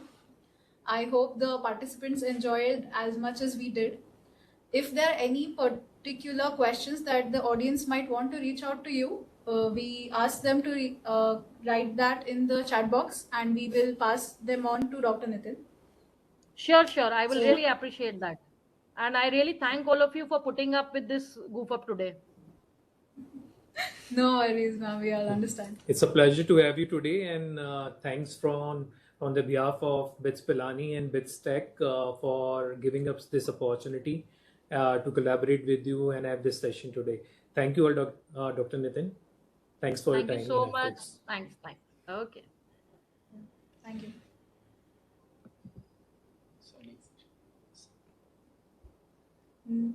So next we have Mr. Rajneesh Kumar, a technology commercialization expert with over 15 years of experience in IP commercialization, entrepreneurship, management, and science and technology management policy. A fellow of IUSSTF Kurana Scholarship for Technology Transfer, professionally trained at the University of Wisconsin, Mr. Rajneesh Kumar is currently the head of the BITS University Technology Transfer Office at BITS Pilani. Welcome to the program, sir. The stage is yours. Thank you, Anshul. I hope my presentation is visible to all. Yes, it is. So just taking head from Dr. Nitin, thanks to Dr. Nitin for covering the basic aspects of intellectual property. As a next step, we want to take you across how the technology commercialization happens from academic institutes and what exactly is it and what are those challenges and nut and bolts that one need to look into before they jump into technology commercialization. This is something new, but I would say not new in context of universities which are in the Western countries, which are doing tech commercialization from, I would say, a decade or more than a decade itself. And they have capitalized on the university assets that have been created out of the research work and commercialize it in terms of creating those monetizable assets for the university, which has in return funded universities, infrastructure, and help university to grow up, I would say, exponentially with support from technology commercialization. So as you must have known that India is now ranked 40 in the innovation index, and it has took us 7 years, and we have took up a long lead from rank 81 to 40. And universities in this has played a major part in terms of churning out a lot of innovations in terms of intellectual properties that has come out from various academic institutions in India and also from industry itself. So as you know, IP is playing a major role. It also helps show industries economic viability and also the country's economic development. So it's a major critical factor that shows the progress of your country. Recently, universities have expanded their mission. And if you have seen, they have started taking business functions. What are these business functions? Apart from teaching and normal basic research, which universities used to do, universities have now expanded their mission and now they are fueling a lot of business programs in terms of generating intellectual property, in terms of partnership which they are doing with industries, in terms of creating startups which are contributing to the economic development of the country. As a result, universities has now become the economic hotbeds of innovation. And this has been made possible because of the changing government policies, funding support, and the leadership support from the academic institute, which is promoting and helping innovations that has been created within the academic ecosystem to be translated into the market itself with the help of industry. Because at the end of the day, a lot of investment, federal funding is going into research that government supports in the academic institute. And the final goal that they want to look into is in the form of technology that can be used by society itself. So the whole idea the university is now adopting is by expanding their mission in terms of adopting these business function as well. If you see why technology transfer has become important, there's a lot of changes which is happening. Now the research is becoming more research result oriented. The gap between the basic research and the applied research has decreased. industry is now becoming more active in approaching academic institution, because a lot of risk is associated when they want to do research at their end, and it also calls for a lot of investment that need to be done. In order to do the de-risking of that R&D, they wanted to do this collaborative research with universities, and a lot of industries and academia collaboration happens through that way. At this point, it's the tech transfer enabling system that can be created within academic system that can help a lot of innovators, faculties, students, even staff, those who are doing some innovations around it. As I just mentioned, and if you can see across, tech transfer then can help commercialize a lot of technologies that is coming out of the good research work which is happening in the academic system. And if you see, before, there were no elements, there was no mechanism to take this innovation to the market itself. Most of these innovations, they were just gone through publications or either through patenting. But with the recent policy support and the changes that has been promoted by Government of India to establish tech transfer offices, now these IPs are commercialized within the industry, and the industry takes them for commercialization by productizing it or in the form of services, so that the general public can reap out the benefits of the investment which Government of India has put in terms of the research that they want to do it. Apart from that, tech transfer helps create a lot of career opportunities for academicians, for PhD students, in case they want to adopt a new stream of getting into a tech transfer professional, or in case they want to do a spin-off. It helps you understand how they can take up a technology and create a venture creation. It helps create a lot of institutional awareness within the society, what exactly the institution is doing, what kind of research they are doing, how many technologies have gone out of that research institute into the public itself. It also helps in the economic development by creating spin-offs that has been created on the intellectual property that has been generated out of the research work of the university. It helps diversify, create the revenue streams for the university. The whole final goal which everyone is looking out of the tech transfer is of a tangible value, and that tangible value could be a monetizable asset that you can create through commercialization itself. If you see these data, these are the data from Association of University Technology Managers, which is Association of Tech Transfer organization based at US. The kind of economic impact that they have created in terms of technology that has been commercialized from various universities, it is really humongous in terms of the economic impact that they have created by taking these intellectual properties for commercialization, and how these industries in US has commercialized these. So tech transfer can play a very high impact in terms of creating an economic impact by translating these research into technologies and finally commercialization. Tech transfer is a very tedious process, and I would say it's more of a communication process. If you say from idea generation to R&D development, doing research, getting it productized, and finally selling it into the market, each phase has its own value proposition. Each phase demands its own attention. Each phase requires its own investment of time, efforts that generally goes into it. And any kind of mistake or unawareness at each step might handle the can create a miscommunication in the tech transfer process itself. What exactly is the final goal? The final goal that we are looking of a tech transfer is commercial exploitation. And if you see these slides, a lot of effort goes into it in case we need to take a technology for commercialization. From research, from publications, for IP protection before that, doing a due diligence of those technologies, finding a right partner to take that technology ahead, also doing the confidentiality and exclusivity in terms of looking into the technology is feasible in the industry, negotiating with the industry itself, and doing all those kind of documentation which is required to protect that IP. The whole final goal is monetization of your technology, and also to reap the societal benefit that these technologies can bring in to the society. But before we move ahead, I think there are a lot of challenges before a tech transfer happens, and one of these aspects is related to the value of that. Technologies are just not developed once you do a research, it takes a whole time and process, and there are various phases that it passes through. But in between that, before a technology goes from an academic system, from science to product, there is a value of that that one has to cross. And this value of that is being divided into various technology readiness levels. And these technology readiness levels are based on the level of technologies, at what level they are developed. If you are aware of these TRL levels, if we say early tier level of 1, 2, 3, these are the levels where the technology has been developed up to a proof of concept. That is the TRL level 3.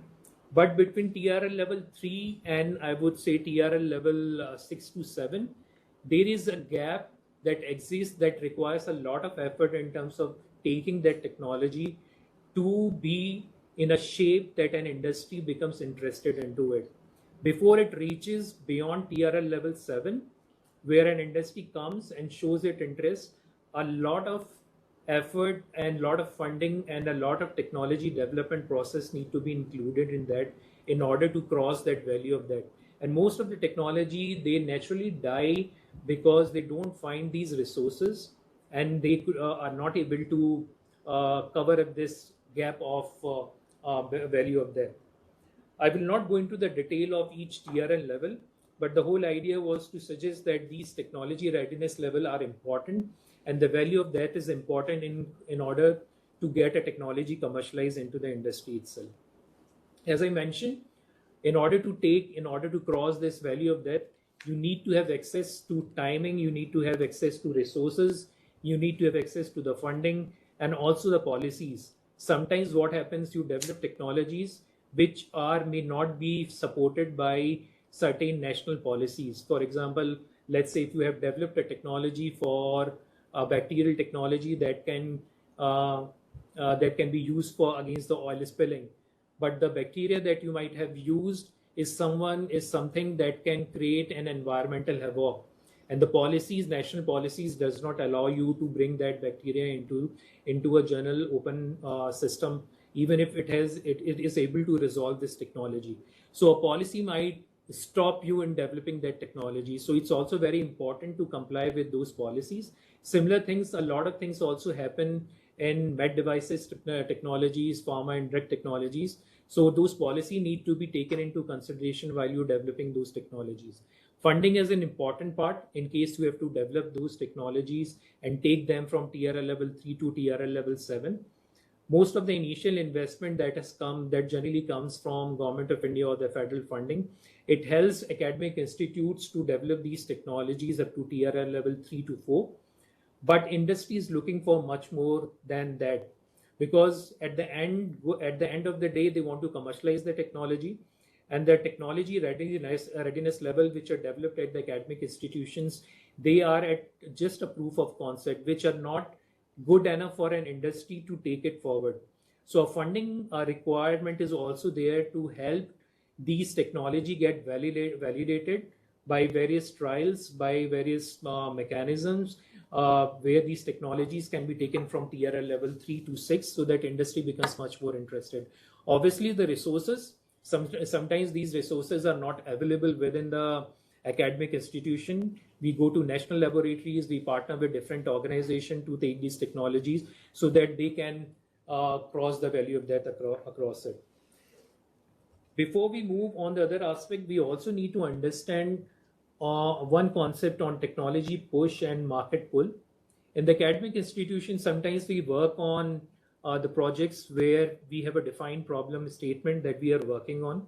We come out with a technology, we develop a proof of concept, and then we look for a solution. We look for any company who can adopt it. But the market pull concept is based on when there is an express market need. We come back, we devise a project proposal around it, we develop the technology, and we know there is already a defined problem statement in the market. We are addressing it through a technology development that has resulted into a technology. That is called as the market pull, where we develop a technology and that can directly be absorbed into the market because there is an express need. Whereas in the technology push model, sometimes it becomes difficult to find a right partner because we have a solution, but we are looking for a problem to solve. But the basic thing should be we should have a problem and we should develop a solution that can address that challenge itself. One of the best example of this market pull was the COVID time period. It was the time period which I would also say it was a time period of a lot of innovations that came out during that period of time. And the only reason was the market dynamics was very favorable for all kind of innovations that can support any inventions related to COVID. Either it were digital platforms like the one which we are using today, either the vaccine that we developed today, even the different kind of mechanism, hand sanitizers or the mask that came at that point of time. If you have seen in your normal life, you would not have used sanitizers and masks in your daily life, but the COVID-19 totally changed the market dynamics, and these small innovations, they become a household thing. So it's very important to know what exactly is the market dynamics in order to understand that what kind of technology you want to develop so that it can address a market need itself. So that was one of the best example, and it really resulted into a lot of innovations that were directly absorbed into the market itself. The only reason was there was an express market need for these technologies. And if you see, there are different from vaccine to digital platforms to different shields or other systems, oxygen cylinders that were required at that point of time, even the application social distancing applications that were developed at that point in time. Everything was used because the market dynamics really required these technologies to be in the market itself. So from that, let's move on how these commercialization in the university happens. I think there are a lot of challenges that one needs to resolve before an IP or a research is taken from that research phase into commercialization. Generally, tech transfer, it can happen in any of these ways if you look into, in the form of the consultancy. You have students, you have faculties in the universities that move to industries, that move to different universities to do collaborative work. They are generally called as the moving heads, and they take a lot of latent knowledge that they have got from while they are working in their host institution. And sometimes these knowledge are also transferred to the different institutions. So it is always advisable to put up your right policy mechanism to cite right agreements before these knowledge are transferred to any second partner. Collaborative research that you do with the industry, patent and licensing, it also takes the technology away. Service and outreach, the extension activities which most of the agriculture universities do in terms of tech transfer or knowledge transfer to the farmers. And one of the most important thing which has recently been started in last couple of years is the spin-off creation. Now, one of the best ways to commercialize the technology is the spin-off creation, where companies or the faculties, those who have come out with their own technology, they create a venture around it and commercialize those technologies in the market itself. So where this catalytic process of tech transfer happens, it happens as soon as you start your research. As I mentioned, if you just remember the technology, the two concepts, the market pull and the technology push level. If you're doing the research that is based on any market need, that is an important aspect that one need to look into before they start their research. So there are different mechanisms, there are different enabling tools that one can look into. For example, there are patent search tool, there are prior search tools, literature search that most of the innovators do at the starting of their research to find out whatever they are doing is not something that they are replicating again. It should not something that is me too, and something new should come out which has a value that could be commercialized in the market. And also if there is some partner who can take that technology moving ahead in the development process itself. So this is a typical tech transfer process that the process that is being followed itself. If there is a research happening within an academic ecosystem, the normal process is if we encourage before you go for publication, you open in case you find that research has some value in terms of IP creation, something new that you have created, and potentially it could be licensed. It is always encouraged to write an invention disclosure form. It's a very useful exercise. One writes an invention disclosure forms because there is a logical display of questions in an invention disclosure form that helps you answer these questions, and it also helps you realize the potential of your technology and how it could be commercialized further. That invention disclosure form is generally open to your IP tech transfer office, who do an initial assessment of that technology, whether that IP is not infringing on already existing IP, or if that IP is already there in the market or not, whether it is novel, it can be patented or not. Based on that, those decisions are taken. Once you do an IP protection, you parallelly look for IP commercialization. Now, these IP commercialization can have different routes. Either you can commercialize it through the normal licensing routes by licensing.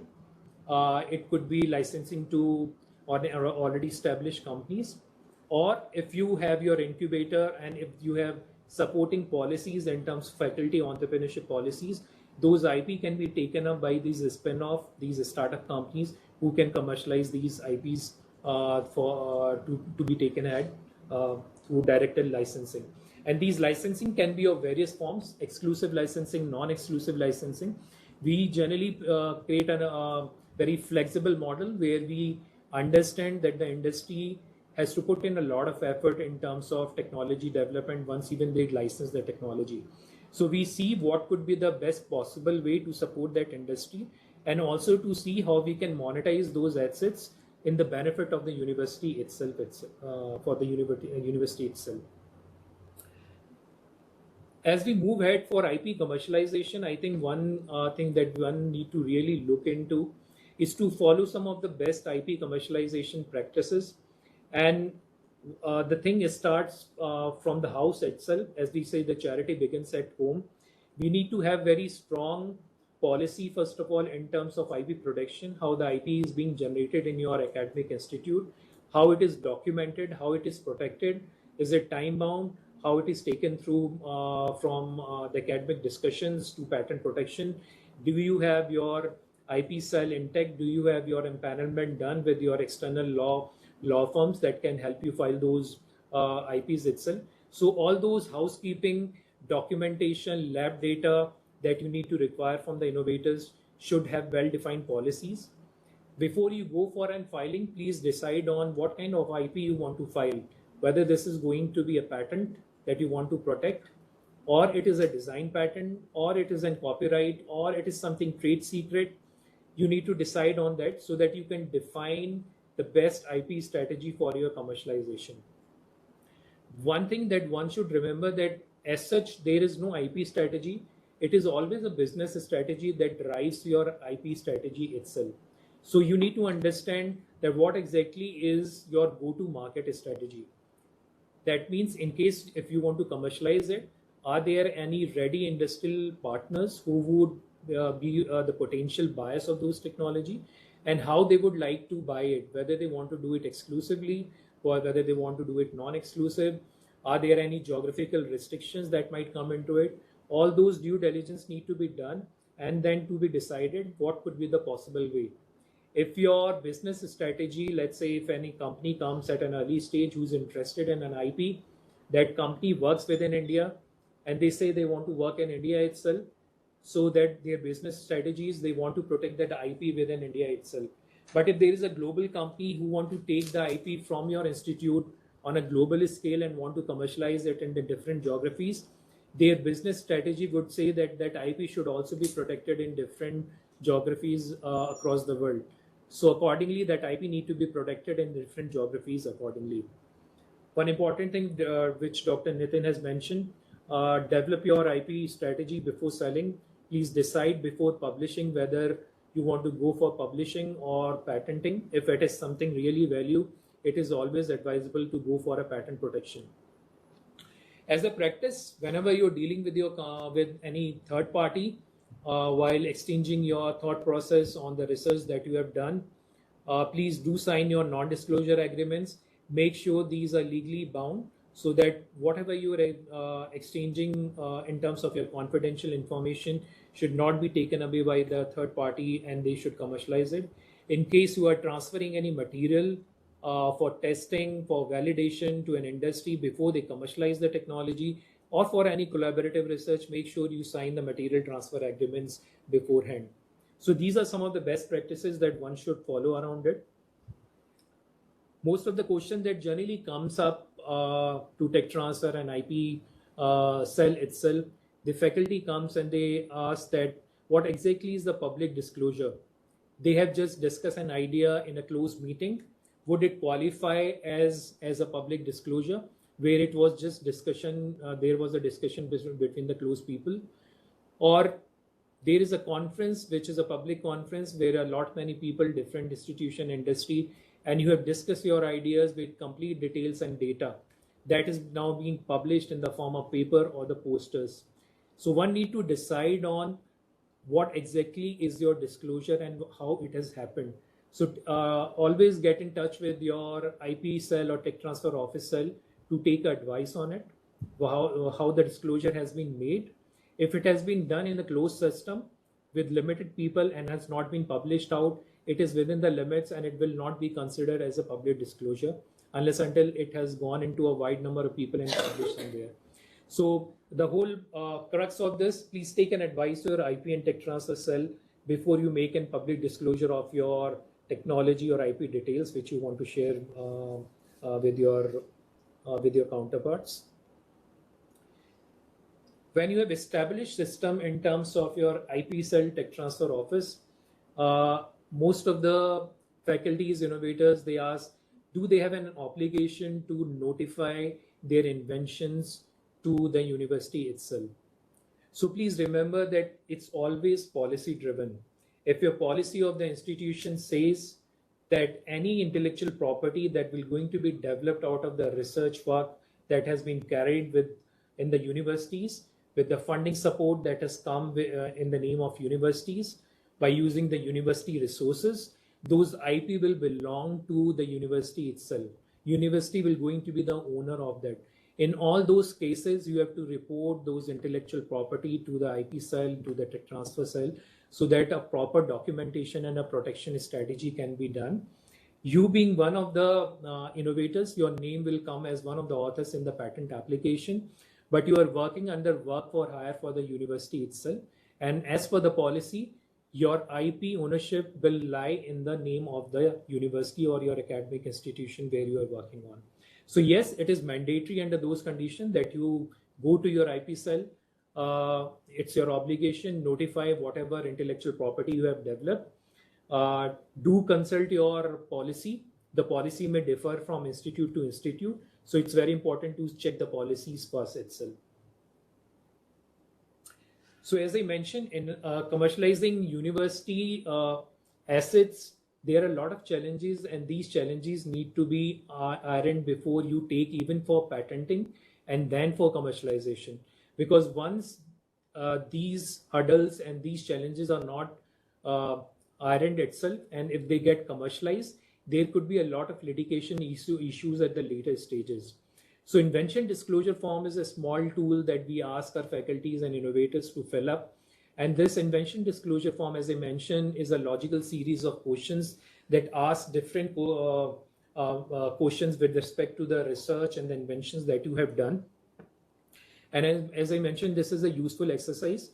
Please do submit that to your IPN cell because it helps you answer very clearly on who are the inventors, what exactly is the invention is, who has funded the research, who has, whether you have published or not, whether you have shown it to the third party, or there are any likely candidates for commercialization. If I say, if I refer to the first question, who are the inventors? There always could be challenges in it. Sometimes there are multiple inventors. And as per the law, if we have not mentioned the right inventors, true inventors, in your patent application, one can sue the institute. This could be a legal litigation against it.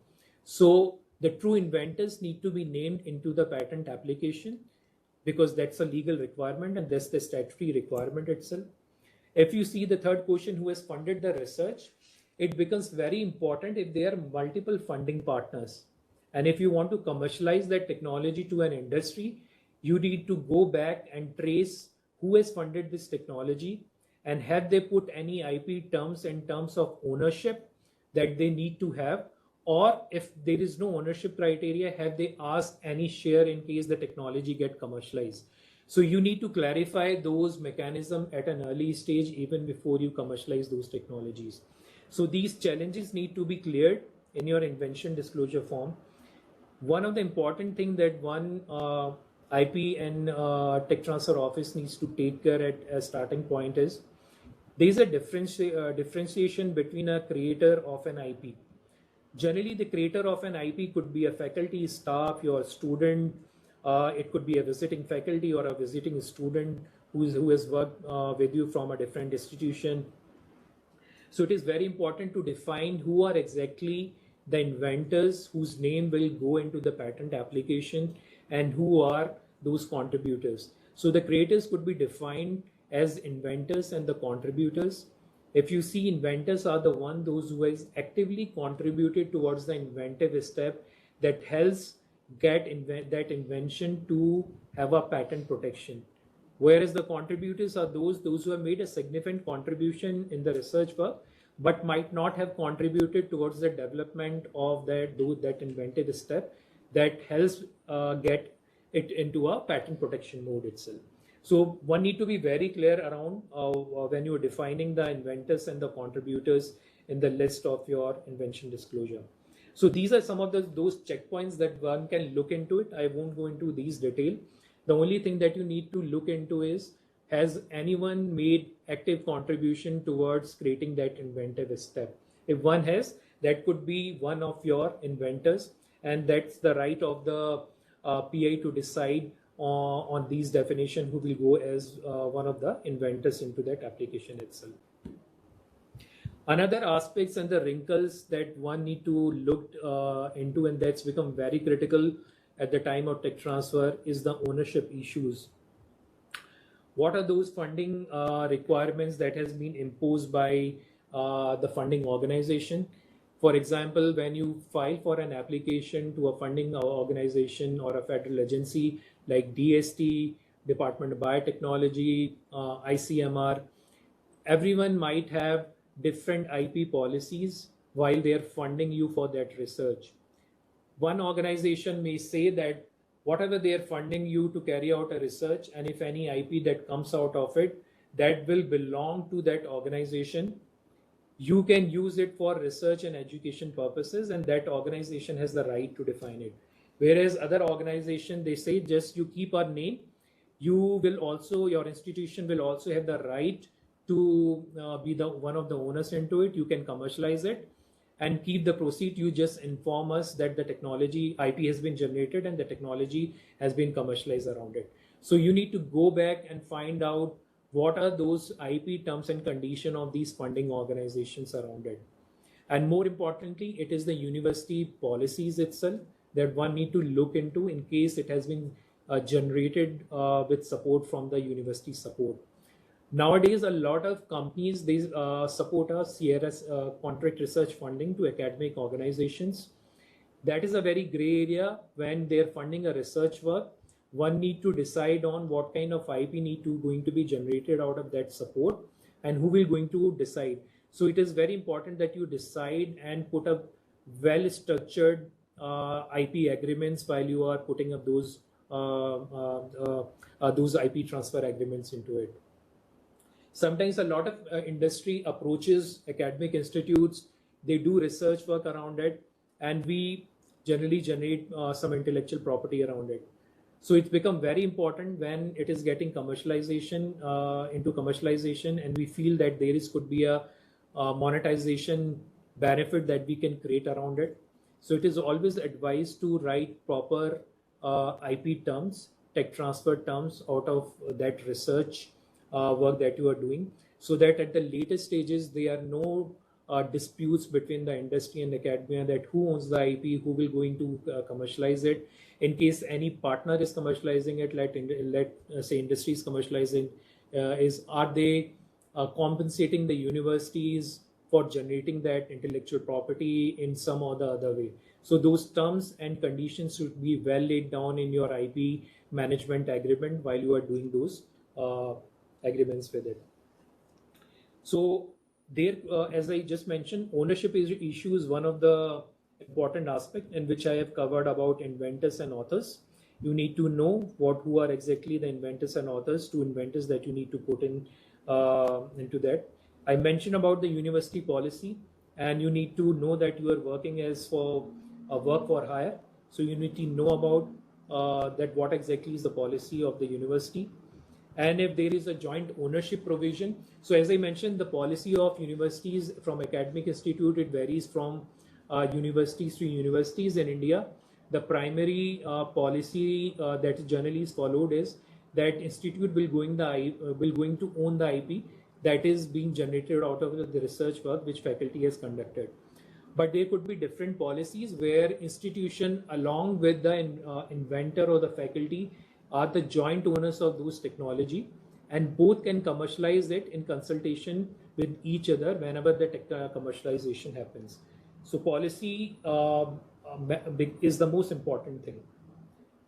Another important aspect that one need to look into is the third party ownership. Third party ownership is when you are doing a research and that research is funded by let's say a federal organization. But while doing that research, you have sourced an intellectual property from any third organization or academic institution that has the right on that intellectual property. And if you come out of any new foreground IP that involves the background IP that you have sourced from the third party, and that contributes to the foreground IP, it become very important and pertinent to mention the name of that IP itself. But even before that, you need to decide with that third party on what will be the level of ownership of their intellectual property in the foreground IP itself. If it is just for testing and validation, or you have used a material where you have just paid for their services and the relationship ends there itself, so you don't have an obligation to name them in the patent application. But if that third party intellectual property requires, or that agreement that has been signed between you and the third party requires you to name them as one of the co-owners in the foreground IP, then it becomes mandatory to put their name in the patent application itself. And while you commercialize the technology, it also becomes very pertinent to take them along, whatever the terms and conditions you have decided while you commercialize those technology, and whatever the revenue benefits that will come out of those commercialization that need to be decided and to be shared as per the revenue model that you have worked out with them.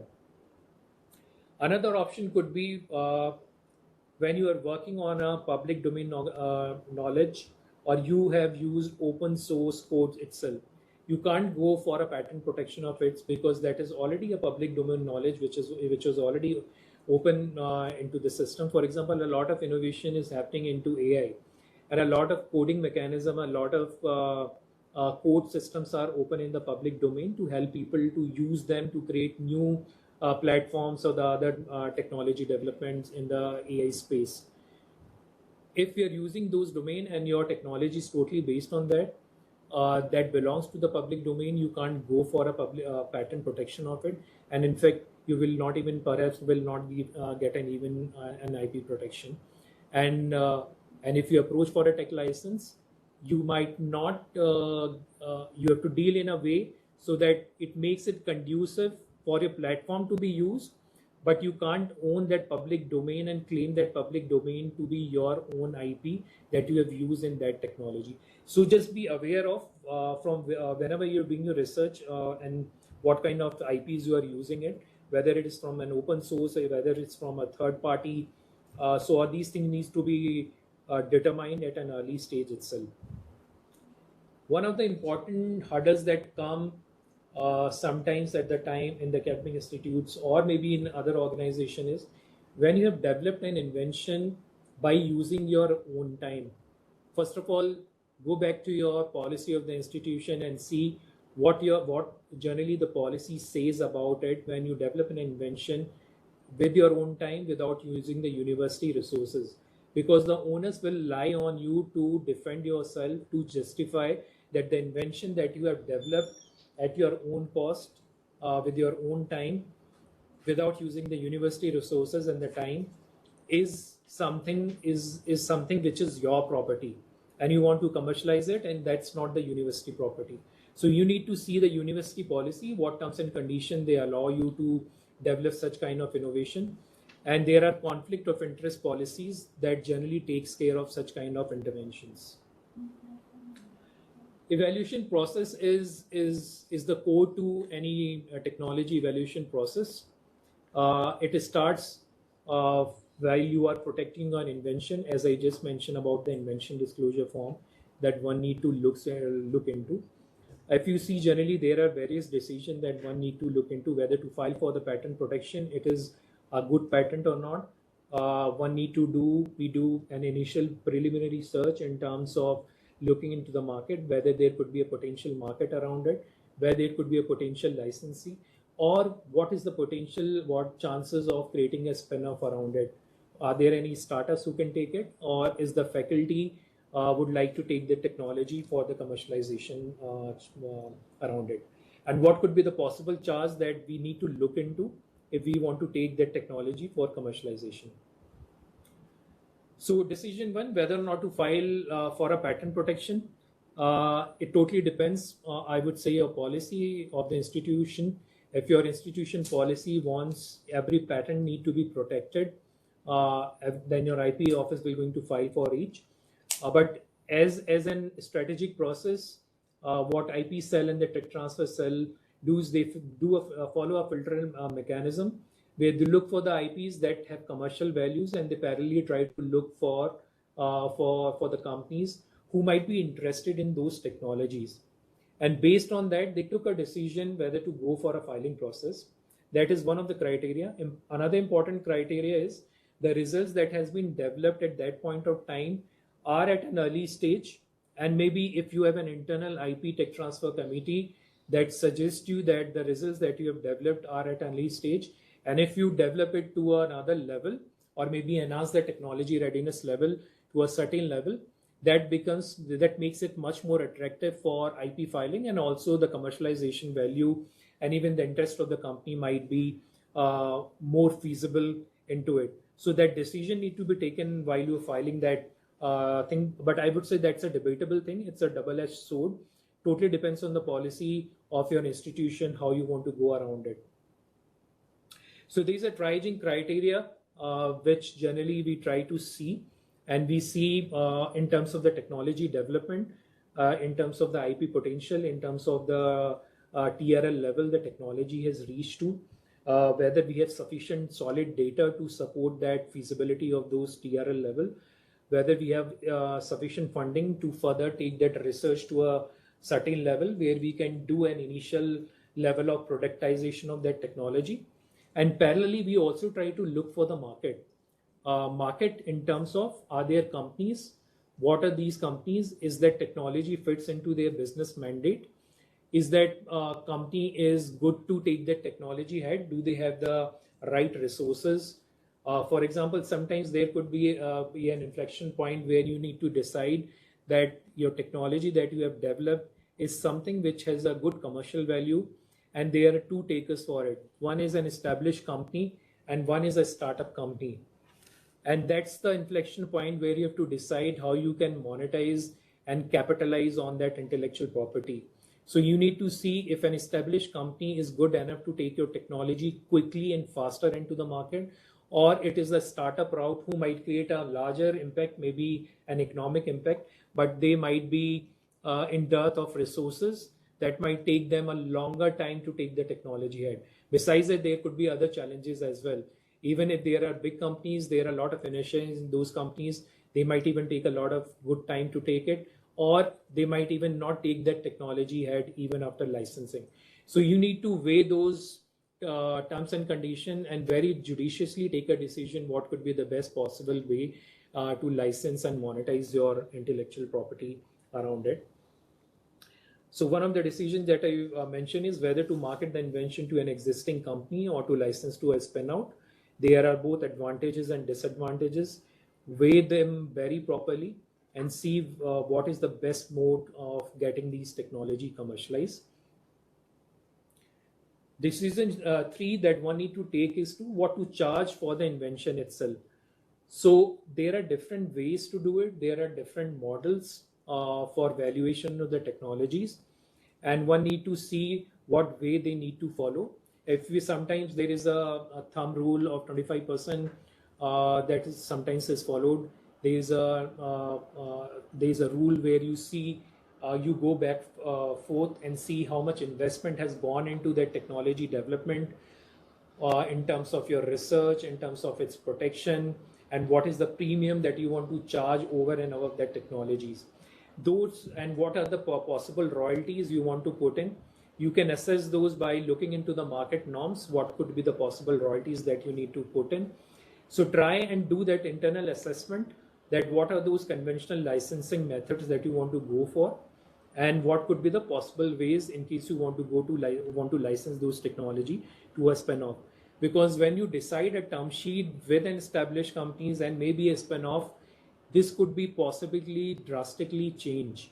And if it is a spin-off where let's say BITS Pilani has a very strong faculty entrepreneurship policy, and it's very proactive in terms of supporting faculties to take their inventions through a spin-off creation and commercialize those technologies. And we understand that there are a lot of challenges that the spin-off might have to follow. So what is those terms and conditions you can help these spin-off with? Do you give them, do you charge an upfront fees? Do you want to capitalize at an early stage? Do you give them a leverage in terms of cooling off period where you will not going to charge for a certain period of time? Or do you create an equity model with that spin-off company? Those are different models that one need to know and decide on while you are licensing those decisions. And decision 3 is based on the same fact itself. So as I just mentioned, commercialization through startup is becoming a very buzzword, though it's a long and a tough process. But as the Indian ecosystem is becoming very much mature with a lot of funding supports, organization like BIREC, organization like DBT, and other funding organizations, and even non-profit organizations, they have come up with a lot of funding that support startup companies to take their innovation, because they feel that this is one of the good ways to take the technologies ahead in a very single-mindedly and focused way. Because if you license those technology to an established companies, those established companies might take a lot of time, or maybe they might not interested over a period of time. And as you know, larger companies might have their own inertial status that for them, they look into the business first, and if they feel that technology that they have been licensed might not fit into their business after a certain period of time, they might not commercialize it in case they don't feel a market around it. But whereas the startup companies, they are more agile, they are more quick, they are more fragile as well. But as I say, agility is the more integral component of these startup company. Commercialization through startup has become a buzzword because the value that is being created through startup is much more than something that can be created around it. But overall, one important thing that one need to understand, I think there might be a lot of academic institutions, faculties and innovators, those who have joined here. It's very important to decide on and look into what exactly is your what exactly is the policy of your institution where you are working on. If your policies are really proactive and supports you in terms of doing your startup, taking your intellectual property for commercialization, I think that could be the best possible way. BITS Pilani offers a very cohesive and I would say a very proactive faculty entrepreneurship policy that has encouraged multiple faculties to come out with their spin-off on the intellectual properties that they have been created. And the internal support in terms of the policies, for example, the faculty can take sabbatical in case they want to run their startup for a certain period of time, they can come back again. Even the students can take a year off in case they want to run a startup company, then they can come back again and join in case the idea does not work out. There is an internal support mechanism that BITS support to the faculties through incubators, to faculty grants as well to work on those research area. So it totally depends on the kind of policies and the ecosystem that you are creating for startup and venture creation for technology commercialization. It's a difficult task, but there are maximum potential and maximum benefit that one can reap out once they do a venture creation or a startup. And in fact, BITS has created different programs like PhD Drive, which is totally focused on PhD that will turn out into a venture creation on the intellectual property, and PhD Impact, where industry collaborates with BITS Pilani faculty to work on innovative problem statement, which has a market commercialization value, which these industry wants to commercialize. So there are different dimensions. These dimensions needs to be worked out while you are doing a tech commercialization around it.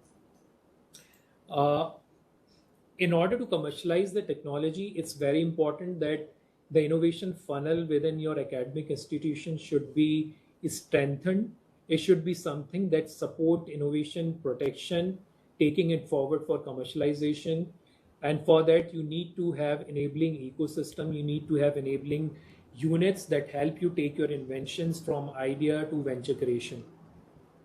So if you see, this is a small slide that depicts around what are those enabling ecosystem that generally is required within an academic ecosystem. And at BITS Pilani, we have a very structured process. We have a sponsored research cell, which is research and innovation cell, that helps faculty innovators to work with industry and decides and do the management of research projects that they receive from various organizations. We have our intellectual property cell that helps protect the intellectual property with proper strategic view in terms of whether to do a provisional filing, whether to go for a complete application. And they completely manage the complete portfolio of IP that comes out of BITS Pilani. Then we have Tech Transfer Office who looks into the commercialization part of it. In addition to that, there are different units in terms of specialized labs, in terms of center of excellences, in terms of specific centers that we have created, those who work on those research areas, and they churn out specific commercializable IP that helps create the complete ecosystem. In addition to that, each campus at BITS Pilani and in other academic institutions might have incubators. Now, in fact, most of them have with support from TBI, DBT, BIREC, where different incubators have been established that helps incubate these ideas in the form of a startup at their incubation centers.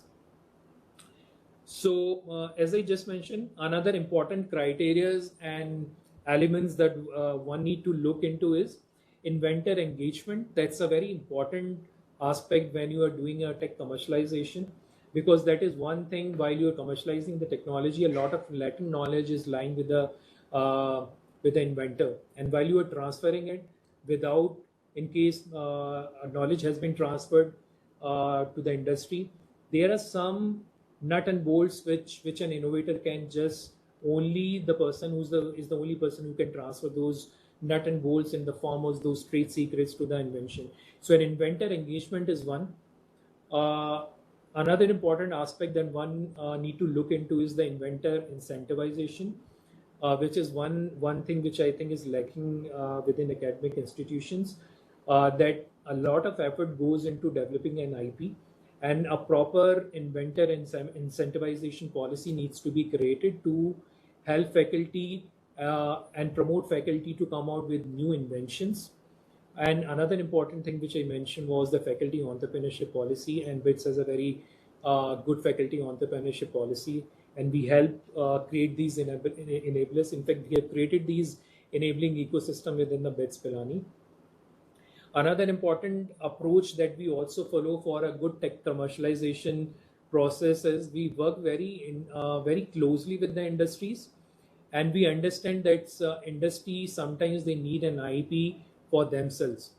So whenever any sponsored research projects that come to BITS Pilani, we have created a mechanism where we try to see what could be the possible ownership mechanism we can create on the intellectual property. If the industry wants to have an IP, we create those mechanisms where university gets benefited either through IP licensing or either through IP transfer. And industries is also happy that they have the complete ownership of intellectual property, and the institution has been compensated for generating that IP itself.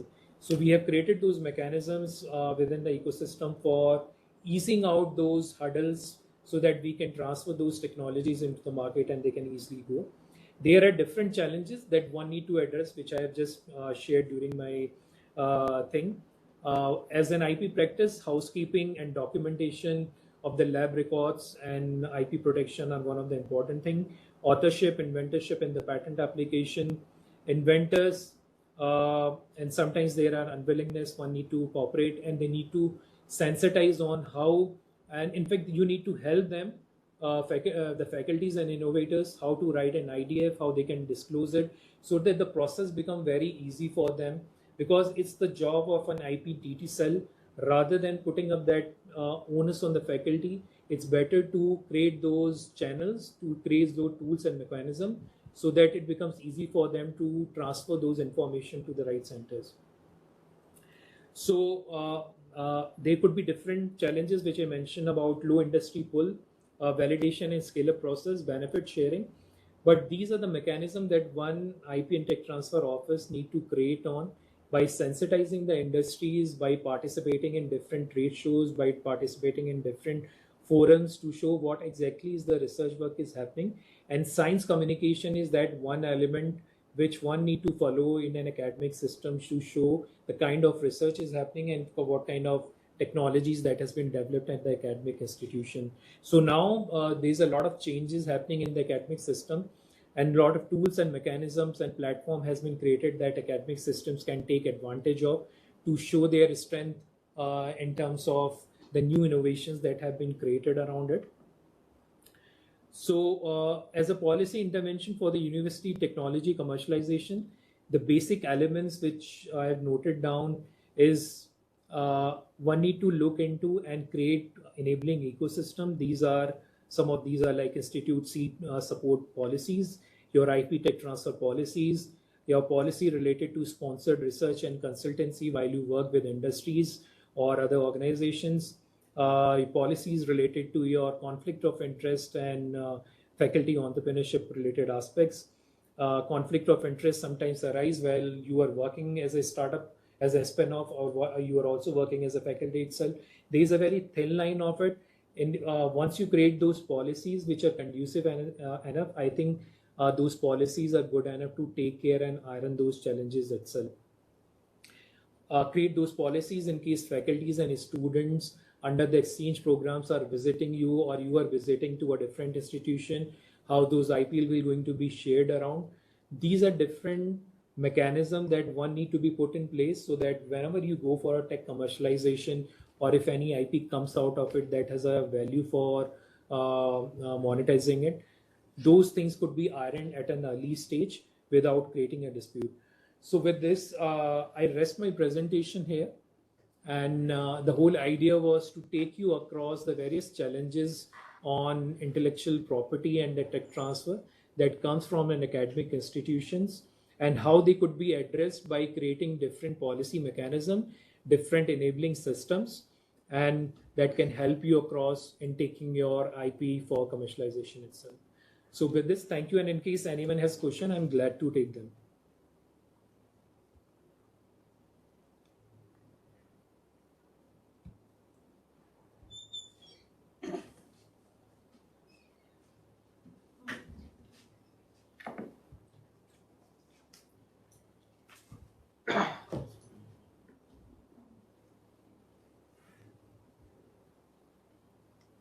So participants, do we have any questions in particular to Mr. Rajneesh's presentation?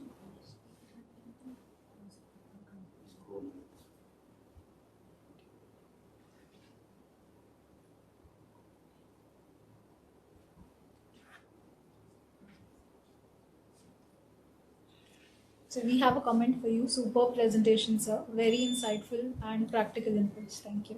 Thank you. Thank you, everyone. I think then We can take one question. Do we have conflict of interest declaration document template for faculty startups? yes, you can create one. But then before that, I think it's better to put up a policy first that clearly defines what are those grays area that need to be defined, that you call it as conflict of interest, because sometimes if those gray areas are defined, they are not treated as a conflict of interest. And then accordingly, you can put up your drafts and you can create your templates so that whosoever might have a conflict of interest, they can put those conflict of interest in advance. For example, whenever we do a research with any third party, we ask our faculty to define if they have any conflict of interest in terms of any previous projects or any background IP that they're working on and they might be using in those projects. So these are some of the examples that we have created templates around. They could be possible template with the PhD student, those who might be working with your institutions as a research associate or as a PhD student, where they need to understand, as per the policy, IP will belong to the institution itself, and they need to comply by the rules. And they will not have any conflict of interest once they create a venture without informing the institution, because there are already laid down mechanism to help those. So there are proper mechanisms and there are proper formats that one can create around.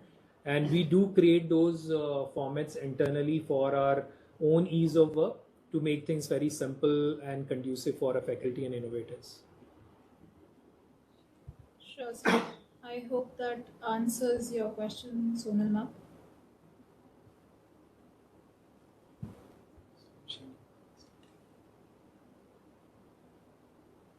Sure.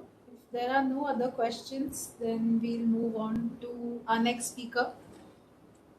So, Mr. Sahil Sheikh is the IP and Technology Officer at BITSTEC. He is a registered patent and trademark agent. As an experienced IP analyst and having previously worked at IIT Madras, handling patent drafting, prosecution, and analysis in different fields. At BITSTEC, Sahil creates and manages strategic plans to protect valuable ideas using patents, trademarks, and designs. Over to you, Sahil. Thank you, Achal, for the introduction. I think we are also running out of time, so I'll not take so much time. We'll wrap up quickly. And again, we are coming back to the patents, as Dr. Nitin also touched this part. So to make this session interactive, I'll just request you to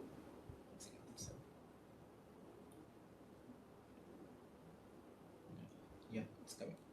Yeah.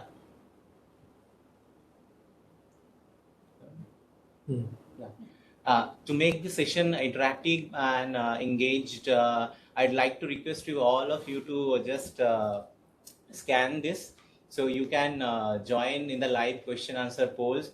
We'll see how much you have learned throughout the sessions and what are the takeaways you can carry from this session. So just scan this, or either you can go to the slido.com and you put the hashtag NIPAM _ bits. So you can join the live question answer interactive session. I hope you guys have already scanned. Otherwise, you can go to the slido.com and put this hashtag. So first of all, actually in the comment section, I was seeing that a lot of people ask that, what if there is novelty? What if there is not inventive step? What if there is no utility? How can I file the patent? So coincidentally, my slide also starts with that question. So as you can see on my slide, there is a airplane that is taking off. Just for a moment, imagine we are the engineers behind the aircraft. And now we can have a lot of debate on what would be the color of the plane, what would be the interior design of the seats.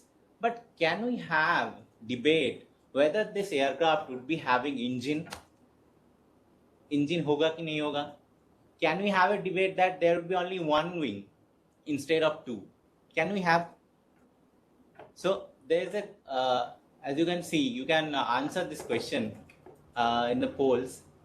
I want to see how much guys are saying, okay, without aircraft also our plane can take off. So, okay, so 75% people are saying no. Now it's increasing, 88%. So, okay, 80-20. So people are engaging, I can see. Okay, 82% and 18%. Okay, fair. So now it's 25-75. So it's an endless debate. But no, without engine, our airplane cannot fly, cannot take off. And without the wings, our aircraft cannot stay on the air, right? Similarly, in case of patent application, heart of the invention, the engine of the patent application is inventiveness and inventive step. And novelty and industrial application are like the wings of the patent application. So if you don't have the combination of these three, your patent application cannot fly, cannot take off. So I hope a lot of questions who have doubt regarding the novelty, inventive step and industrial application are clear right now. So without these three, our patent application cannot fly. We cannot cook this patent application without these three criteria. So there's another question that Nitin ma'am also touched, that what are the aspect of patentability criteria you know? What are the criteria are right now available? Novelty, utility, what do you think? What are the criteria for patentability?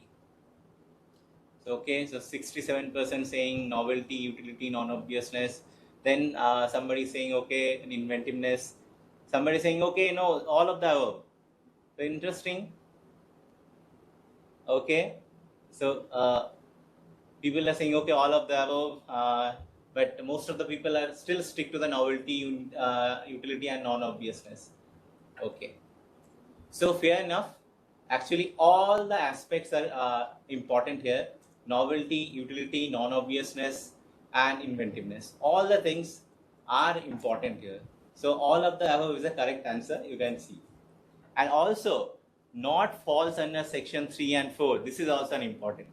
So here all the participants are correct.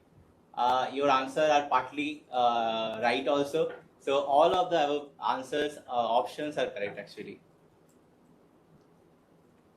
So there is a question like why we do patent search? What is the need of doing patent search?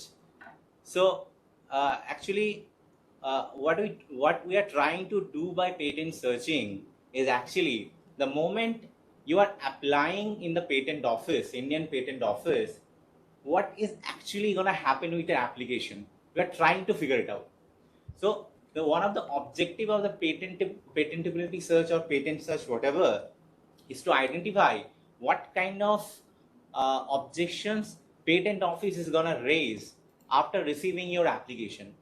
First of all, if we can determine those objections, and if you are giving those objections, those prior arts to your patent agent, to your patent drafter, what you are doing, you are actually giving a cake which is already ready to bake, because you are giving all the information, all the hurdles that your application is going to face, and your patent agent or your patent drafter will draft your complete specification, the claim part, the embodiment part, the complete specification, like a way, in a strategic way, so you can overcome those objections in the patent office. So you can get a grant seamlessly. By all the way, because patenting is a kind of money-driven process, you have to put a lot of money. So before putting your money, your energy, your resource, you should know now what is the inventiveness, what is the patentability criteria lies with your invention or not. So to know whether these things are already available with your invention or not, we do patentability search. It's very important, very necessary. Okay, so can you tell me, like, what are the prior arts right now available? What can be prior art? Have you come across any kind of prior arts in your daily life or in your patent search or in your research engagement? What could be prior arts?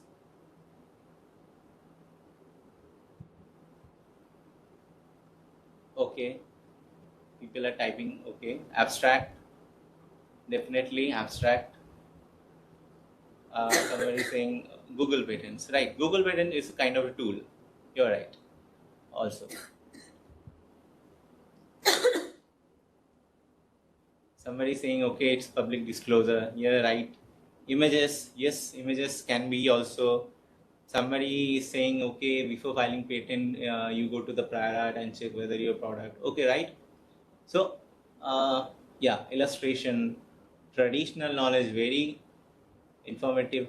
Okay, patents, article, website, very good. Guidelines. Guidelines are not prior arts. Okay, diagrams, products, on the point, absolutely. Books, right? Claims, absolutely.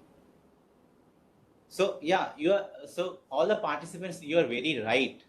So prior art is basically whatever present in the public domain before the date of filing of your invention or before the date of filing of your application. So it can be anything. It can be a website, it can be a like thesis paper, it can be a journal, it can be a patent document, it can be a newspaper cutout, whether you have presented your work in a conference, it can be anything. So you guys are very right that prior art can be anything, but you have to note down before the date of filing of your application. In case of your own publication can be your prior art. So you have to note down. So before you publish your paper, or before you publish your work, you come to the IP office and disclose your invention and file a provisional application. Then you go for the publication. In this way, we can save your application. We can save your research work. So prior art can be anything, also your own publication. So it's very important. So how familiar you guys are with patent searches? Which patent search tool you have used so far? Do you have any idea what kind of patent tools you have used? Yeah, somebody is typing Google Patents, right? Actually, Google Patents. Yeah, WIPO. Yeah, Google, WIPO, right? Yeah, okay. So yes, one of the tool is Google Patent. You are absolutely right, and WIPO also provides one kind of platform. So we'll see patent databases. Basically, there are some open source databases and there are some subscription based patent databases. As you can see on my slide, on the open source databases, there are Google Patents, and Indian Patent Office also provides one platform that is called INPAS. There is from European Patent Office, there is SwissNet, and WIPO, which is World Intellectual Property Organization. They provide another platform called Patent Scope, and USPT also provide their own platform. And there are some subscription-based patent databases like Orbit, Darwin, PatSIR, Excel Scout. So these are the subscription-based advanced search tools. Then there are some non-patent literature search. So what is non-patent literature? Anything which is not patent, published in the form of a journal, thesis paper, we can call it non-patent literature. So non-patent literature, there are some tools you guys are already familiar because you guys are doing research or somewhere you're a student. So you look for the journal or papers. So Google Scholar, Science Direct, IEEE Explorer, Google Search Normal, then ChemSpider and CSIR for the advanced chemistry structure search. These tools are available for the non-patent literature. So there's another question, like when we do patent search, can you tell me when we do patent search? Before the filing patent application, or after the getting grant, or before commercialization, before launching product in the market? When we do patent search? Okay, somebody is saying okay, before filing patent application. Okay, so right now most of the people are saying before filing patent application.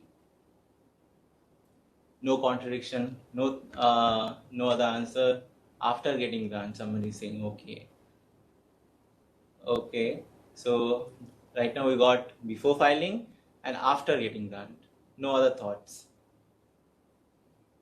Okay, so I'll tell you when you do the patent search. Absolutely right. Sometime we do patent search before the filing of the patent application. That is called patentability search. Also, we do patent search after getting grant. That is called validity search or invalidity search by the competitors. Also, we do search before commercialization. Also, we do search before product launching. That is called FTO, freedom to operate search.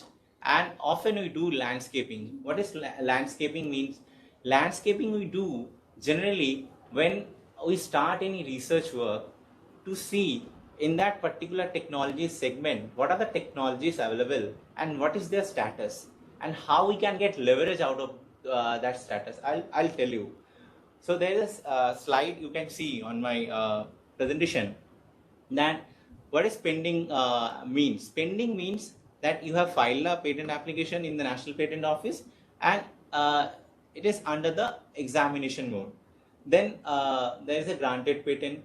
Granted patent means, okay, you have filed the patent application and now it's currently in force. So after the landscaping search, if I'm giving you a list of pending patent application and granted patent application or live patent application, what insight you can get? Okay, so these are the pending patents. This means these are the emerging technologies in the segment. So your competitors or your peers have done the research in that particular segment, and this kind of technologies are coming out in the market in the next 1-2 years. Then granted patent means these technologies are already established in the market, and you can take some strategic decision regarding your R&D collaboration, licensing, acquisition, or partnership. Then if I give you a list of patents which are expired or dead, what dead means or expired means those patents have reached the maximum term of protection, and right now they are free to use. So you can see this technologies right now in the market are free to use and open to the market. Then what does lapse mean? Lapse, there is a trick. There are some lapse patent are temporary lapse, some lapse patent are permanently lapse. So what do you mean by temporary lapse? Temporary lapse mean that as an assignee, due to the financial problem, I couldn't pay the renewal amount.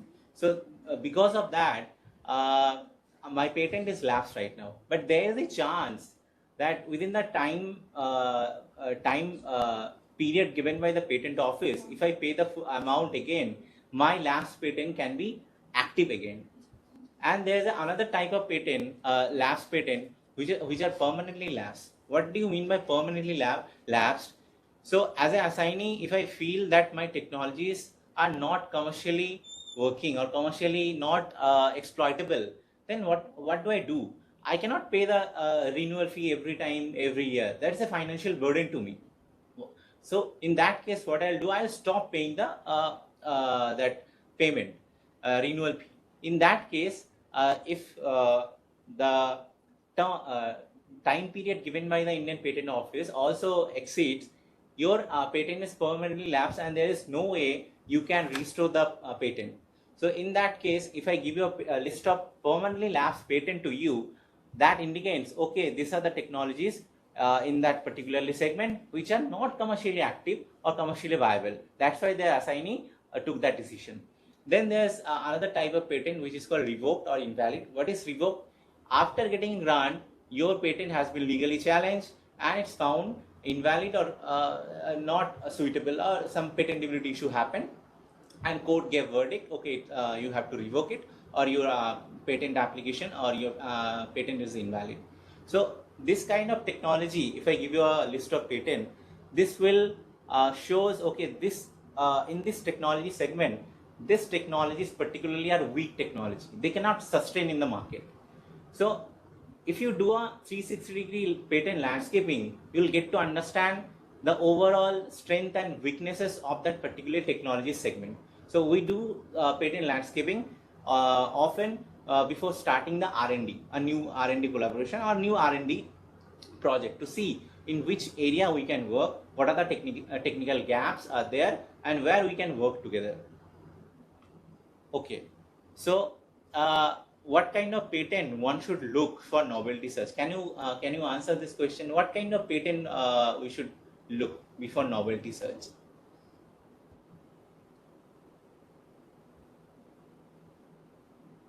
So while they're answering the questions, Anupama wants to know that is there a difference between published and pending patents? Yes, published patent and pending patent are similar. If once your application has been received by the patent office, within a span of 18 months, it will get published, and the status will remain same, pending, while it will go through the examination mode. And after getting examination, if there is no objection, if there are objection, if you overcome that also, you will get a grant. So after getting complete objection, whatever will be received by the patent, you will receive by the patent office. If you overcome all of those things, your patent is now granted. So before that, it's a pending. So what kind of patent one should look? And people are saying, okay, we should look for live patent. One is saying, okay, we should look above all. Other is saying, okay, we should look for 7% is saying lapse patent. So I already explained you all the stages, all the statuses, and now you're saying before novelty search, we should look for 71% audience are saying live patent. So I'd say, what if the concept, if the technical feature of your invention, something which is already explained in a dead patent? It can be.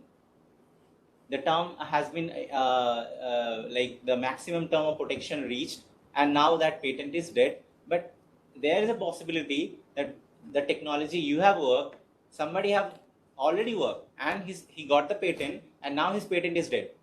It can happen.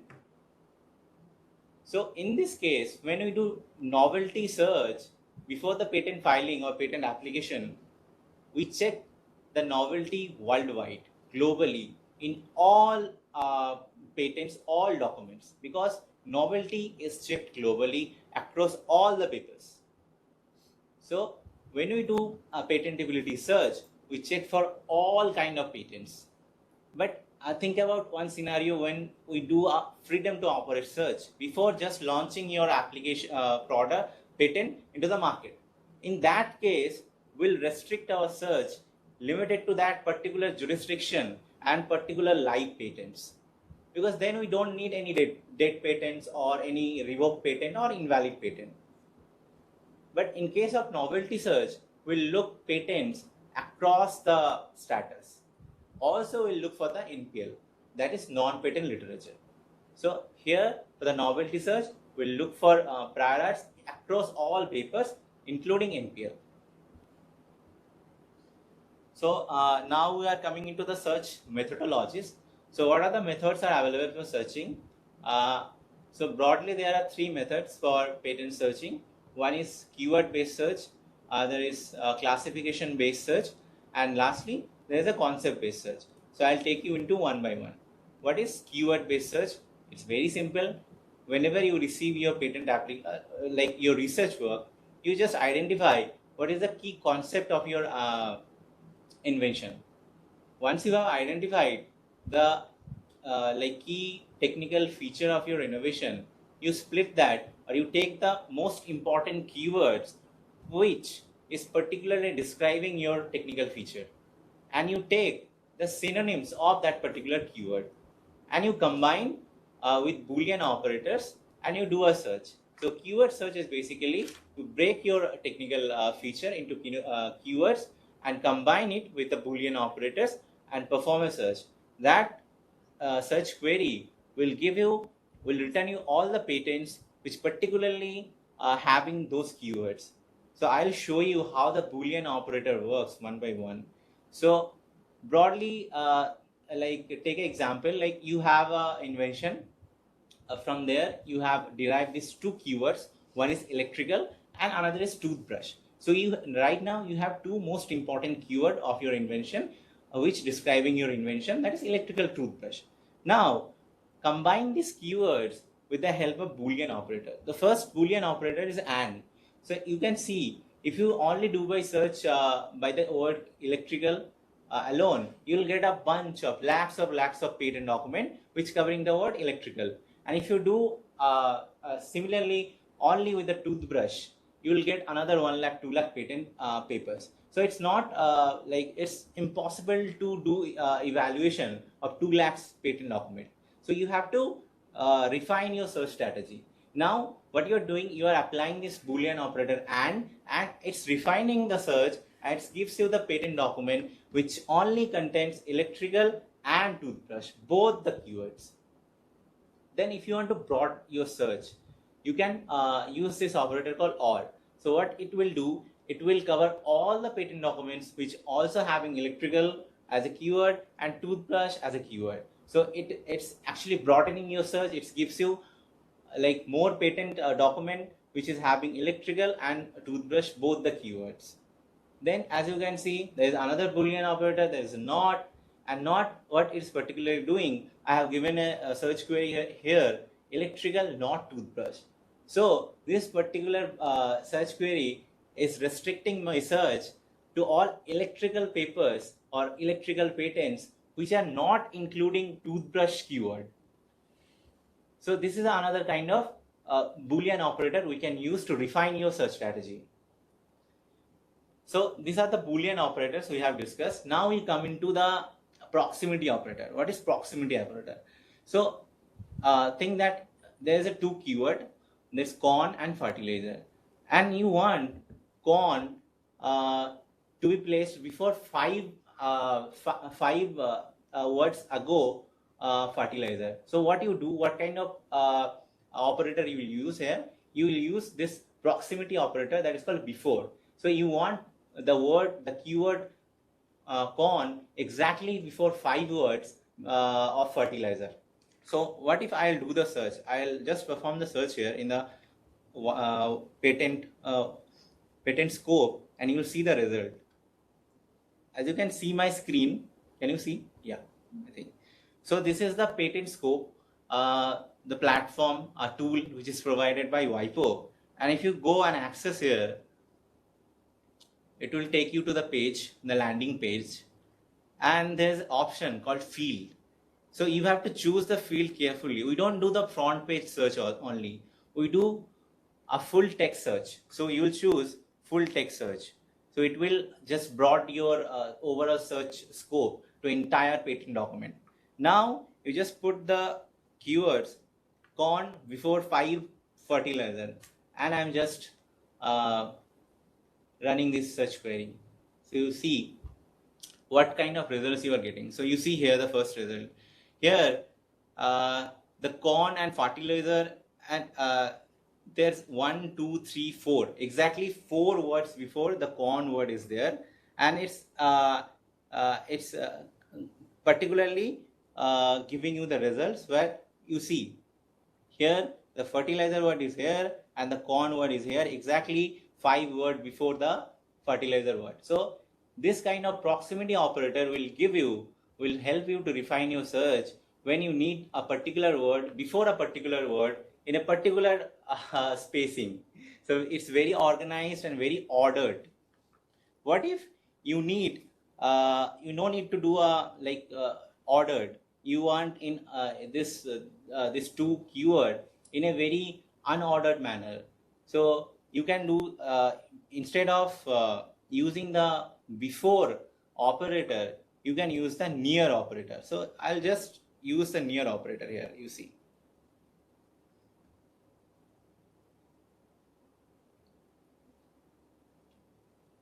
And I'll run this keyword. Sorry, showing. 1 second.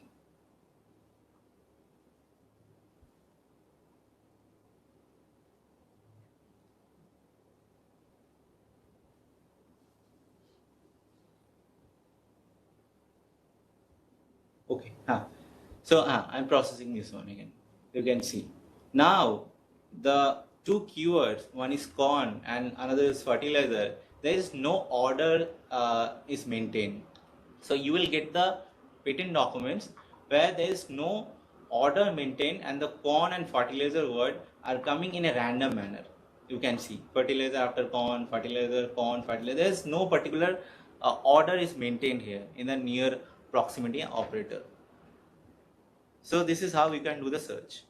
Then there's another operator is there. So just think about, you have an electrical related invention where you can use electricity, electrical, electric, electronic, electromagnetic.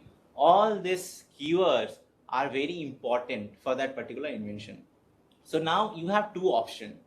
Either you can go for the Boolean operator.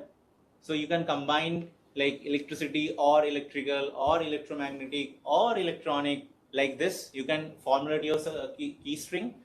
There's another operator is there, which is called wildcard operator. As you can see, in all these keywords, there is particular one root word is common, that is elect.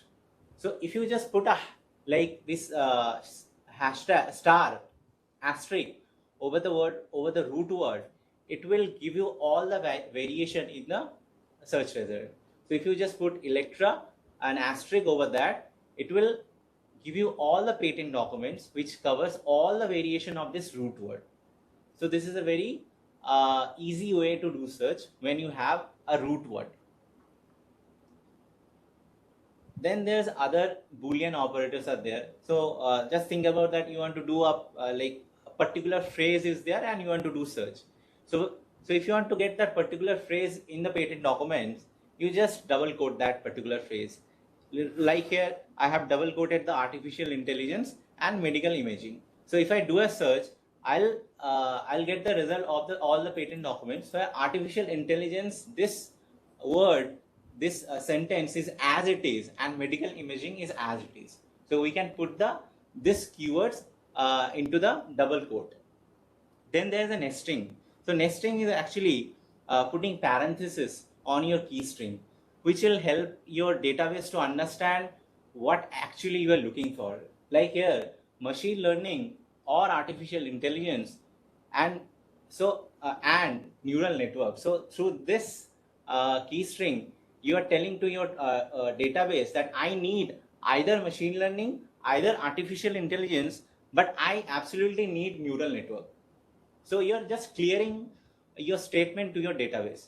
So okay, I need this, either that, but I need neural network, must. So parentheses play a very key and important role here.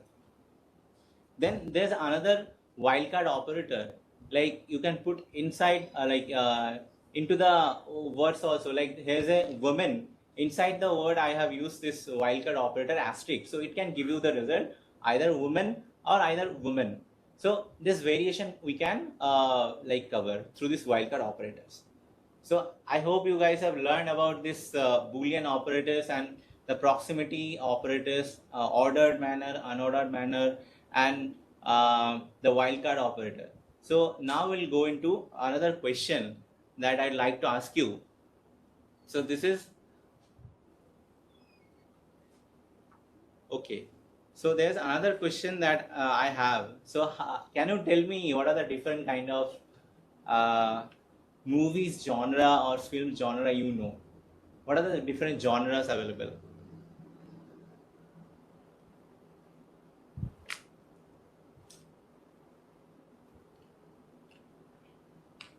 Right? Rom-com, comedy, action, action, adventure, thriller, animated, romantic, okay, horror, comedy. Absolutely right, you guys. So whenever you go into any movie site, they gives you an option like you can categorize and you can choose your movies based on their genre. Similarly, in case of patent world, there is a classification system where you do classify or patent document on the basis of their technical feature and technical background. So this classification codes are very important. These are the like GPS system in the vast world of the patent, where you can navigate through these codes into a particular technical details or in a area of patent document which you are looking for the particular technical aspect. So there are so many authorities, they have classified the patent system according to their. So as you can see, International Patent Classification System, IPC, is there, classified by WIPO. Then CPC, Cooperative Patent Classification, which is managed by EPO and USPTO. Then US class is also present by USPTO. There is a F term and F index created by Japanese Patent Office. There's European Patent Office also have their own system. So I'd like to show you how the IPC classification looks like. So it's a kind of a hierarchical based system from A to H.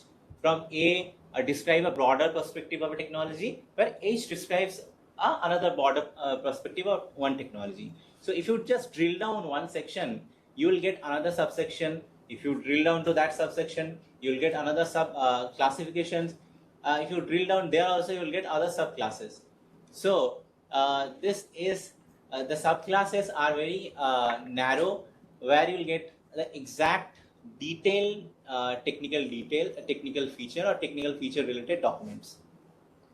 So as you can see, this is one example of one IPC classification. As you can see, A62B23/03. So if you just drill down, you will get a section A. Under the section, there is a subsection A62, which is life saving. There is another classification A62B, which tells about the device. Then another A62B23/0025. It's called the filter for breathing protection purpose. So this is a relevant IPC classification regarding electrical toothbrush. So as you can see, the more you drill down and go to the sub-classification, you will get more detailed technology domain and related patents. So if I just how to put this classification into the like in search string. So if you have this kind of classification, if you have identified, so you just bring them into with the keywords. So you already have the keywords, and you just combine the classification with the keywords and you perform the search. So there is a chances that you will get more refined, more narrower, and more specific patent document which actually relevant to your invention. Sir, there's a question for you. Yeah. Who decides the classification of a patent filed and when? Acha, it's actually defined by various search authority, like WIPO is there. So whenever your patent application is published, it goes to patent scope, and the patent scope, they classify your patent application based on the technical nature of your innovation, and they classify and put that patent document into that category. So there are various authorities there. As I said, this IPC is there, and who are classified by WIPO. CPC is there, which is maintained by EPO. So so various authority does their job like in different time. So wherever you submit, they will do. Yeah, they will do the classification. So now there's another question. So keyword search is okay, classification search is okay. So what to do when I have a chemical structure like this? So it's very common when you have a chemical structure. There is various way that you can express your chemical structure. So mainly SMILE structures through compound name. There's INN name, that international non-proprietary name, and there is international chemical identifier. So these are the type of expression we do regarding the chemical structure. So if you have any of them, like if you have the INN number, INN name, or if you have the SMILE strings or international chemical identifier of a particular chemical structure, you can do the search. So basically, there are different databases available. Like as you can see on my slide, one is PubChem, there is the Sky Founder, then ChemSpider is there, and recently WIPO also having like patent scope advanced chemical search. So I'll just show you one example here. For this particular chemical structure, as you can see, I have the INN number. So I'll just copy this, and I'll take you to the patent scope, as you can see here. So here there's an option called chemical compound search. So login is required. I'll just log in here.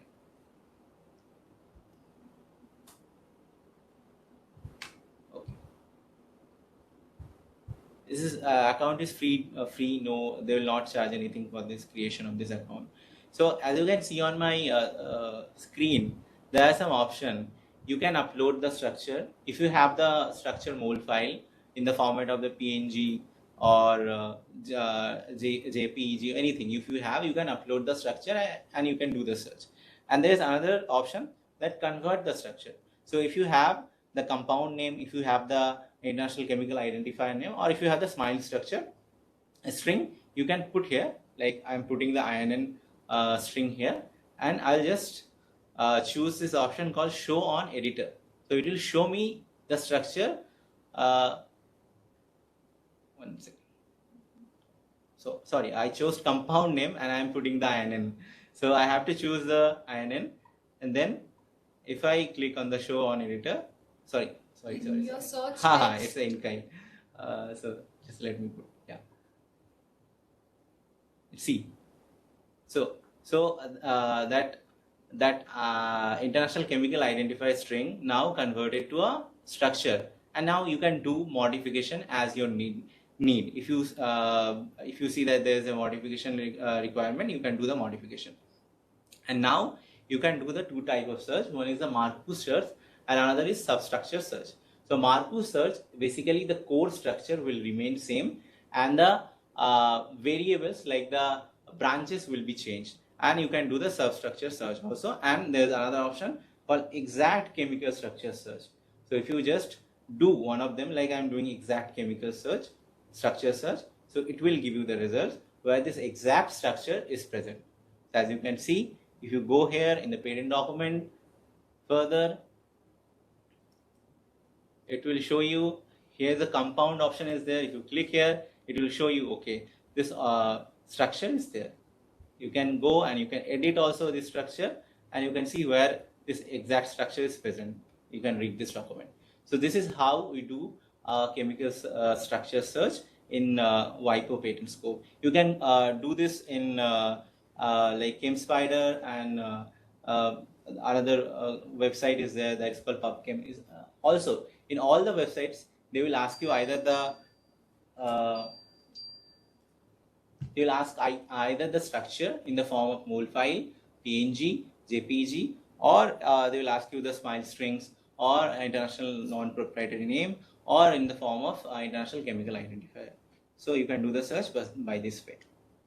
So there's another search methodology that I told you. There's a concept-based search. So when we do concept-based search, so basically concept-based search is a broad way of doing patent searching. Whether we are not looking for particular keywords, we're looking for underlying idea and underlying concept behind the patent document.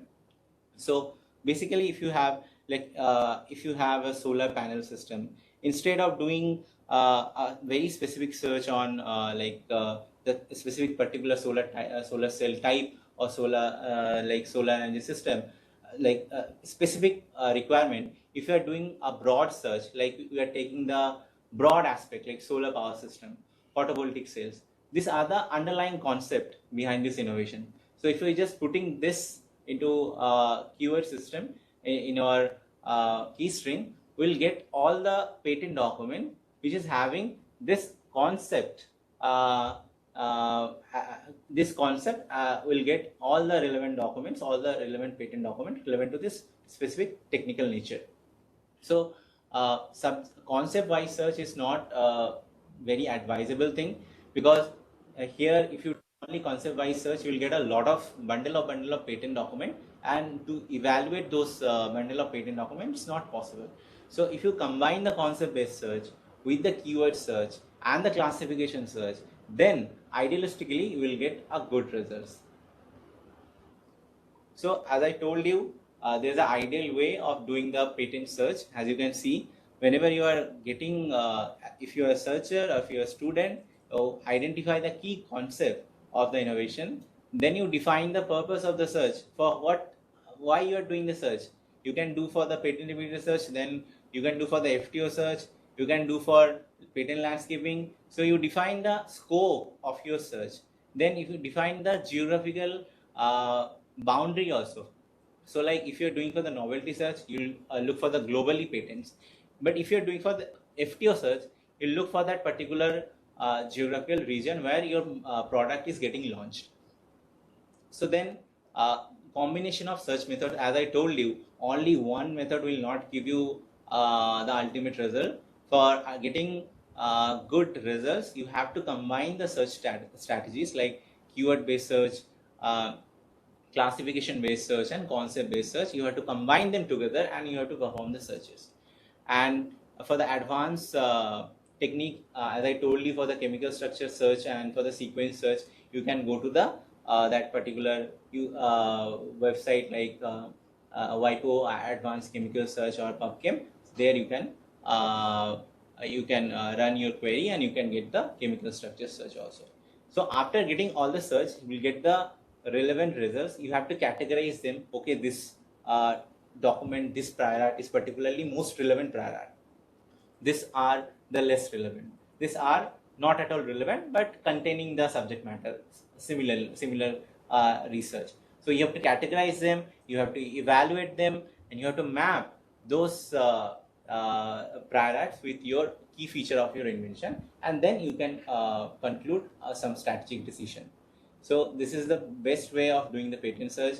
So I would always say, be a searcher, follow the idealistic way, look for all avenues where potential prior arts can be found. Don't be a finder. Finder means when you're only looking for a specific keyword, specific things, you become a finder. You do only one way of search. You don't do all the you don't follow all the methods. So you become a finder. So be a searcher, follow and do search in all the avenues where possible.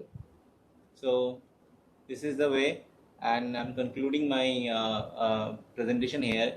You can tell me whatever new things you have learned today recently, so we can get some feedback from here. Whatever things you have learned today, new concept, new thing, anything if you have learned, you just can know to us writing. But before that, we have some questions. Okay, question answer also you can write here. We have a slide. So yeah. So Nilesh Goyal wants to know, can we do some searching for electronic circuits? Yeah. Like for chemical molecules? Obviously you can do. Where? Yeah, there's as I told you, there's a databases available. Like Google Patent is very good to start, a very good to start tool. Then there's other databases like WIPO, Patent Scope is there. And for the particular chemical search, we can go for this PubChem and ChemSpider as well as a WIPO Patent Scope. So if there is an electronic circuit, I can draw it on some format and then upload the image somewhere? No. Electronic circuit you cannot draw. But the chemical structure you can do. Where do I search for electronic circuits? You can do by Google Lens is there. So you can go, because generally for electronic circuit board search, there is no particular database. You can put that into Google Lens and you can do search in the images.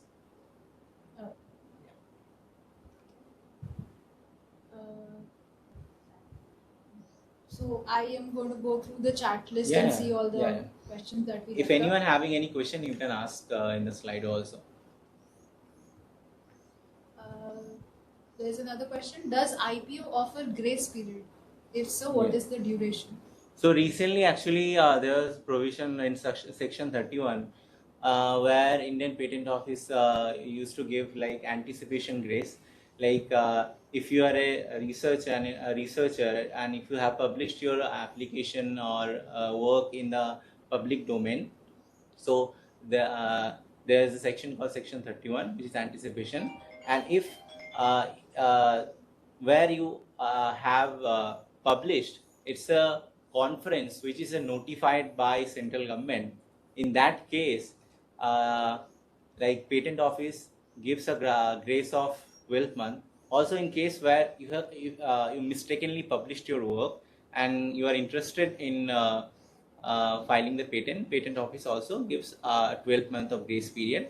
And by the form of 31 is right now available in the Patent Office, which you can ask for the grace period. So if somebody is making their own teaching illustration, GIFs, diagrams, so should they file a copyright for that? Yeah, they can. Because under patent, this is not protectable. Section 3 describes that this kind of illustration is not patentable. So you can look for protection in the Copyright Act. Okay. If somebody applies for a patent grant and then give a public presentation of their IP, will it affect their application or not? Sorry, can you come again? Somebody has filed a patent application and then they went to a public platform and discuss their research. Okay, this is a very classic question. That from the day if you have filed the patent application, you have full right to go and explore, like wherever you want to present your application or invention, you can do it. There is no hurdles is there. So as long as you have at least filed it, it's fine. Filing is important. If you have the filing number, you can go and you can discuss your invention any kind of platform. There's no restriction. Okay. Post publishing the patent application, is it compulsory to request for examination? As in, if somebody does not request for it, will the patent office not take it forward, or is it their job? Yes. So this is another very good question. Actually, if you don't request for examination, patent office will not conduct examination. You have to request mandatorily.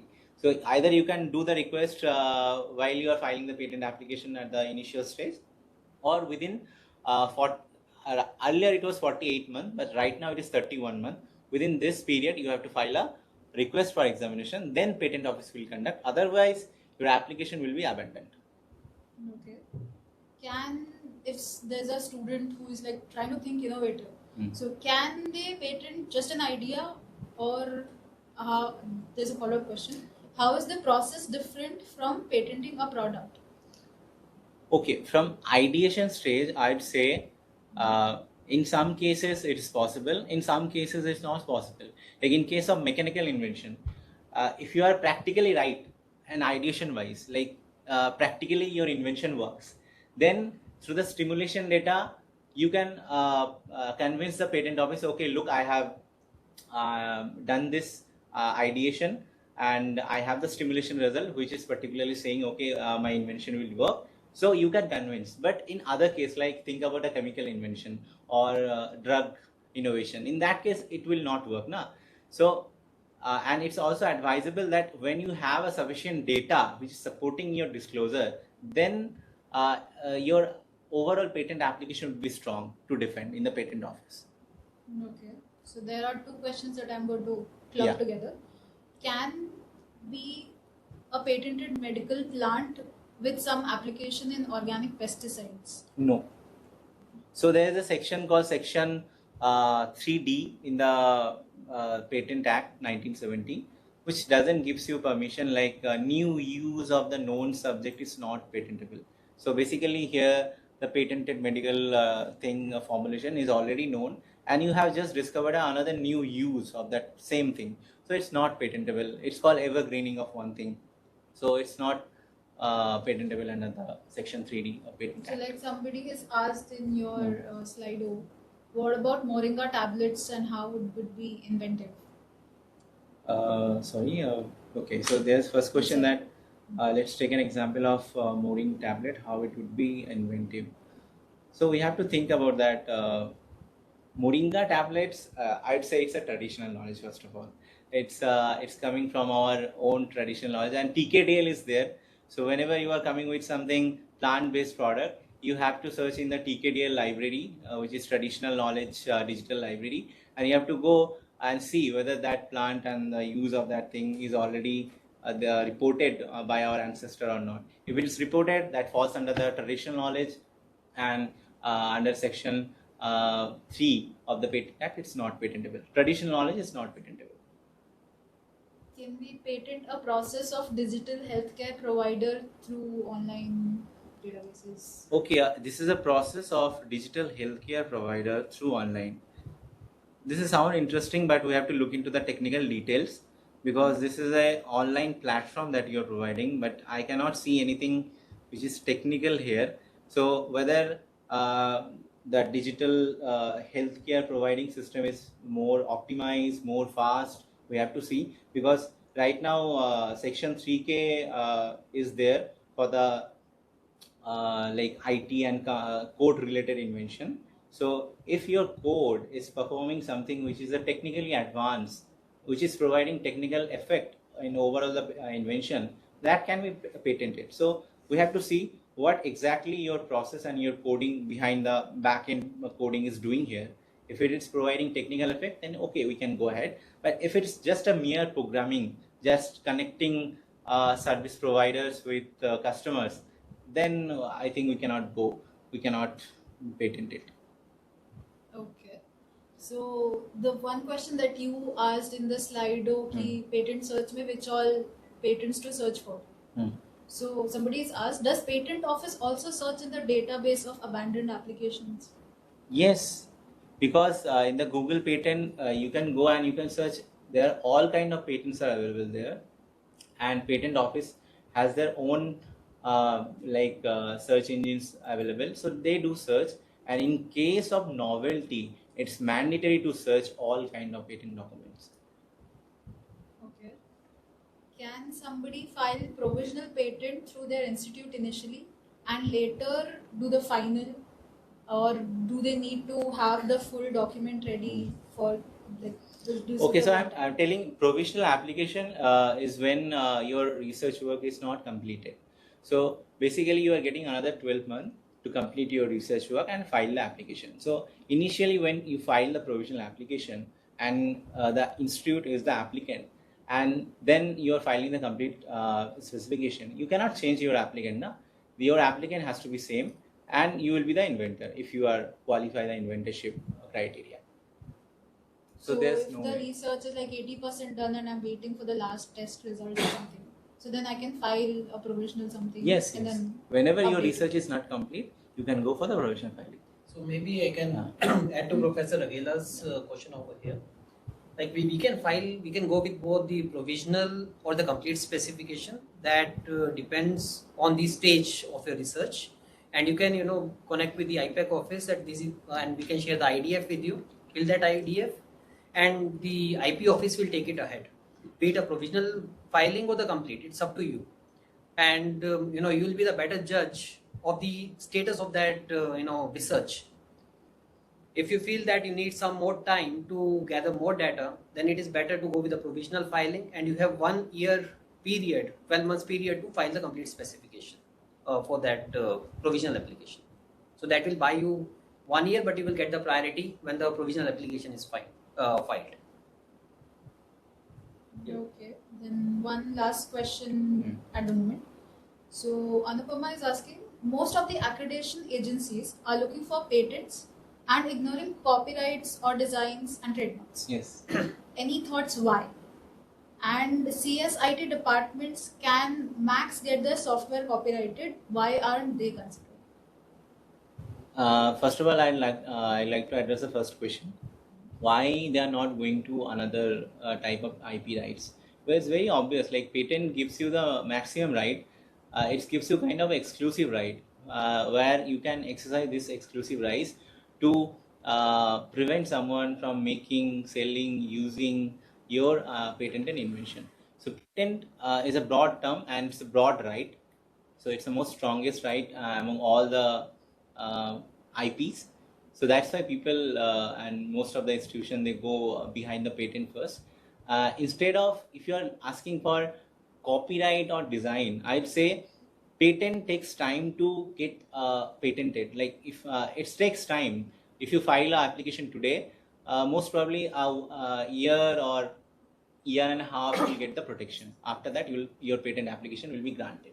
Whether in case of design, there's another benefit. Like within a 5 month, your application will go into the examination phase, and you will within a 6-7 month you will get a grant.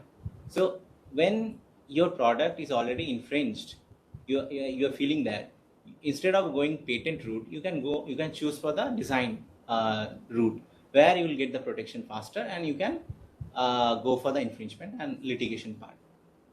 And looking at the copyright thing, so there's a dilemma or between the acts. Like Patent Act doesn't gives you permission to go for the software patenting or code patenting. But right now that 3K objections like slightly and day by day it's getting removed, and it's getting more clear. Earlier code means not patentable.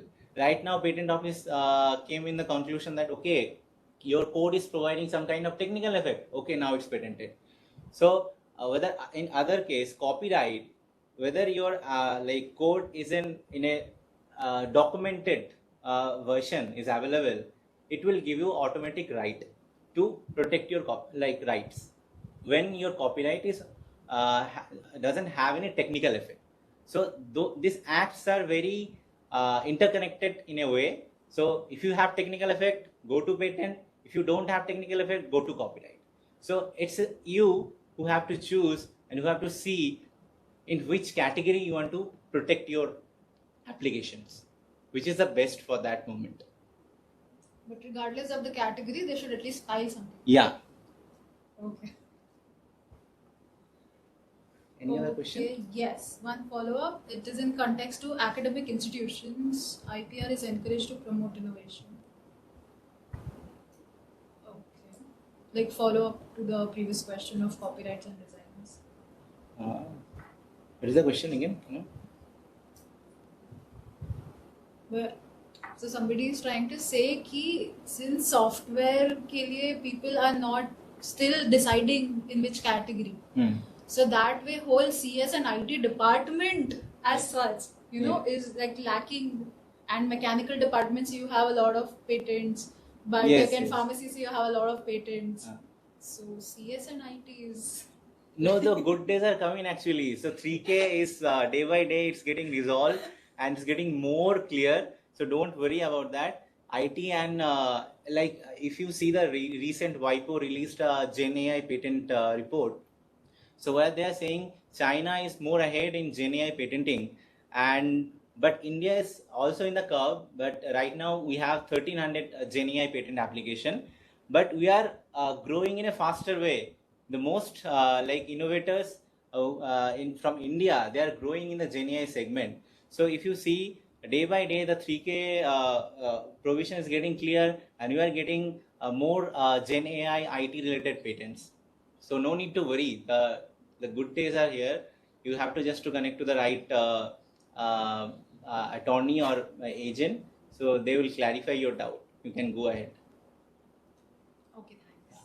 Any That is question? the They can comment. reach out to us. Yeah, they can reach out to us also, because we also provide some services in case of patentability search and pre-filing of trademark. We do search.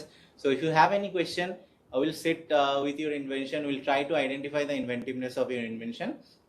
And if there is no inventiveness also, we'll try to provide you some insight whether you can take your invention to that level or not. So this is basically called lateral inventiveness. We'll try to produce something at least out of your innovation, because we value your innovation. So you can reach out to us in Bits Tech website and through other sources also. Okay.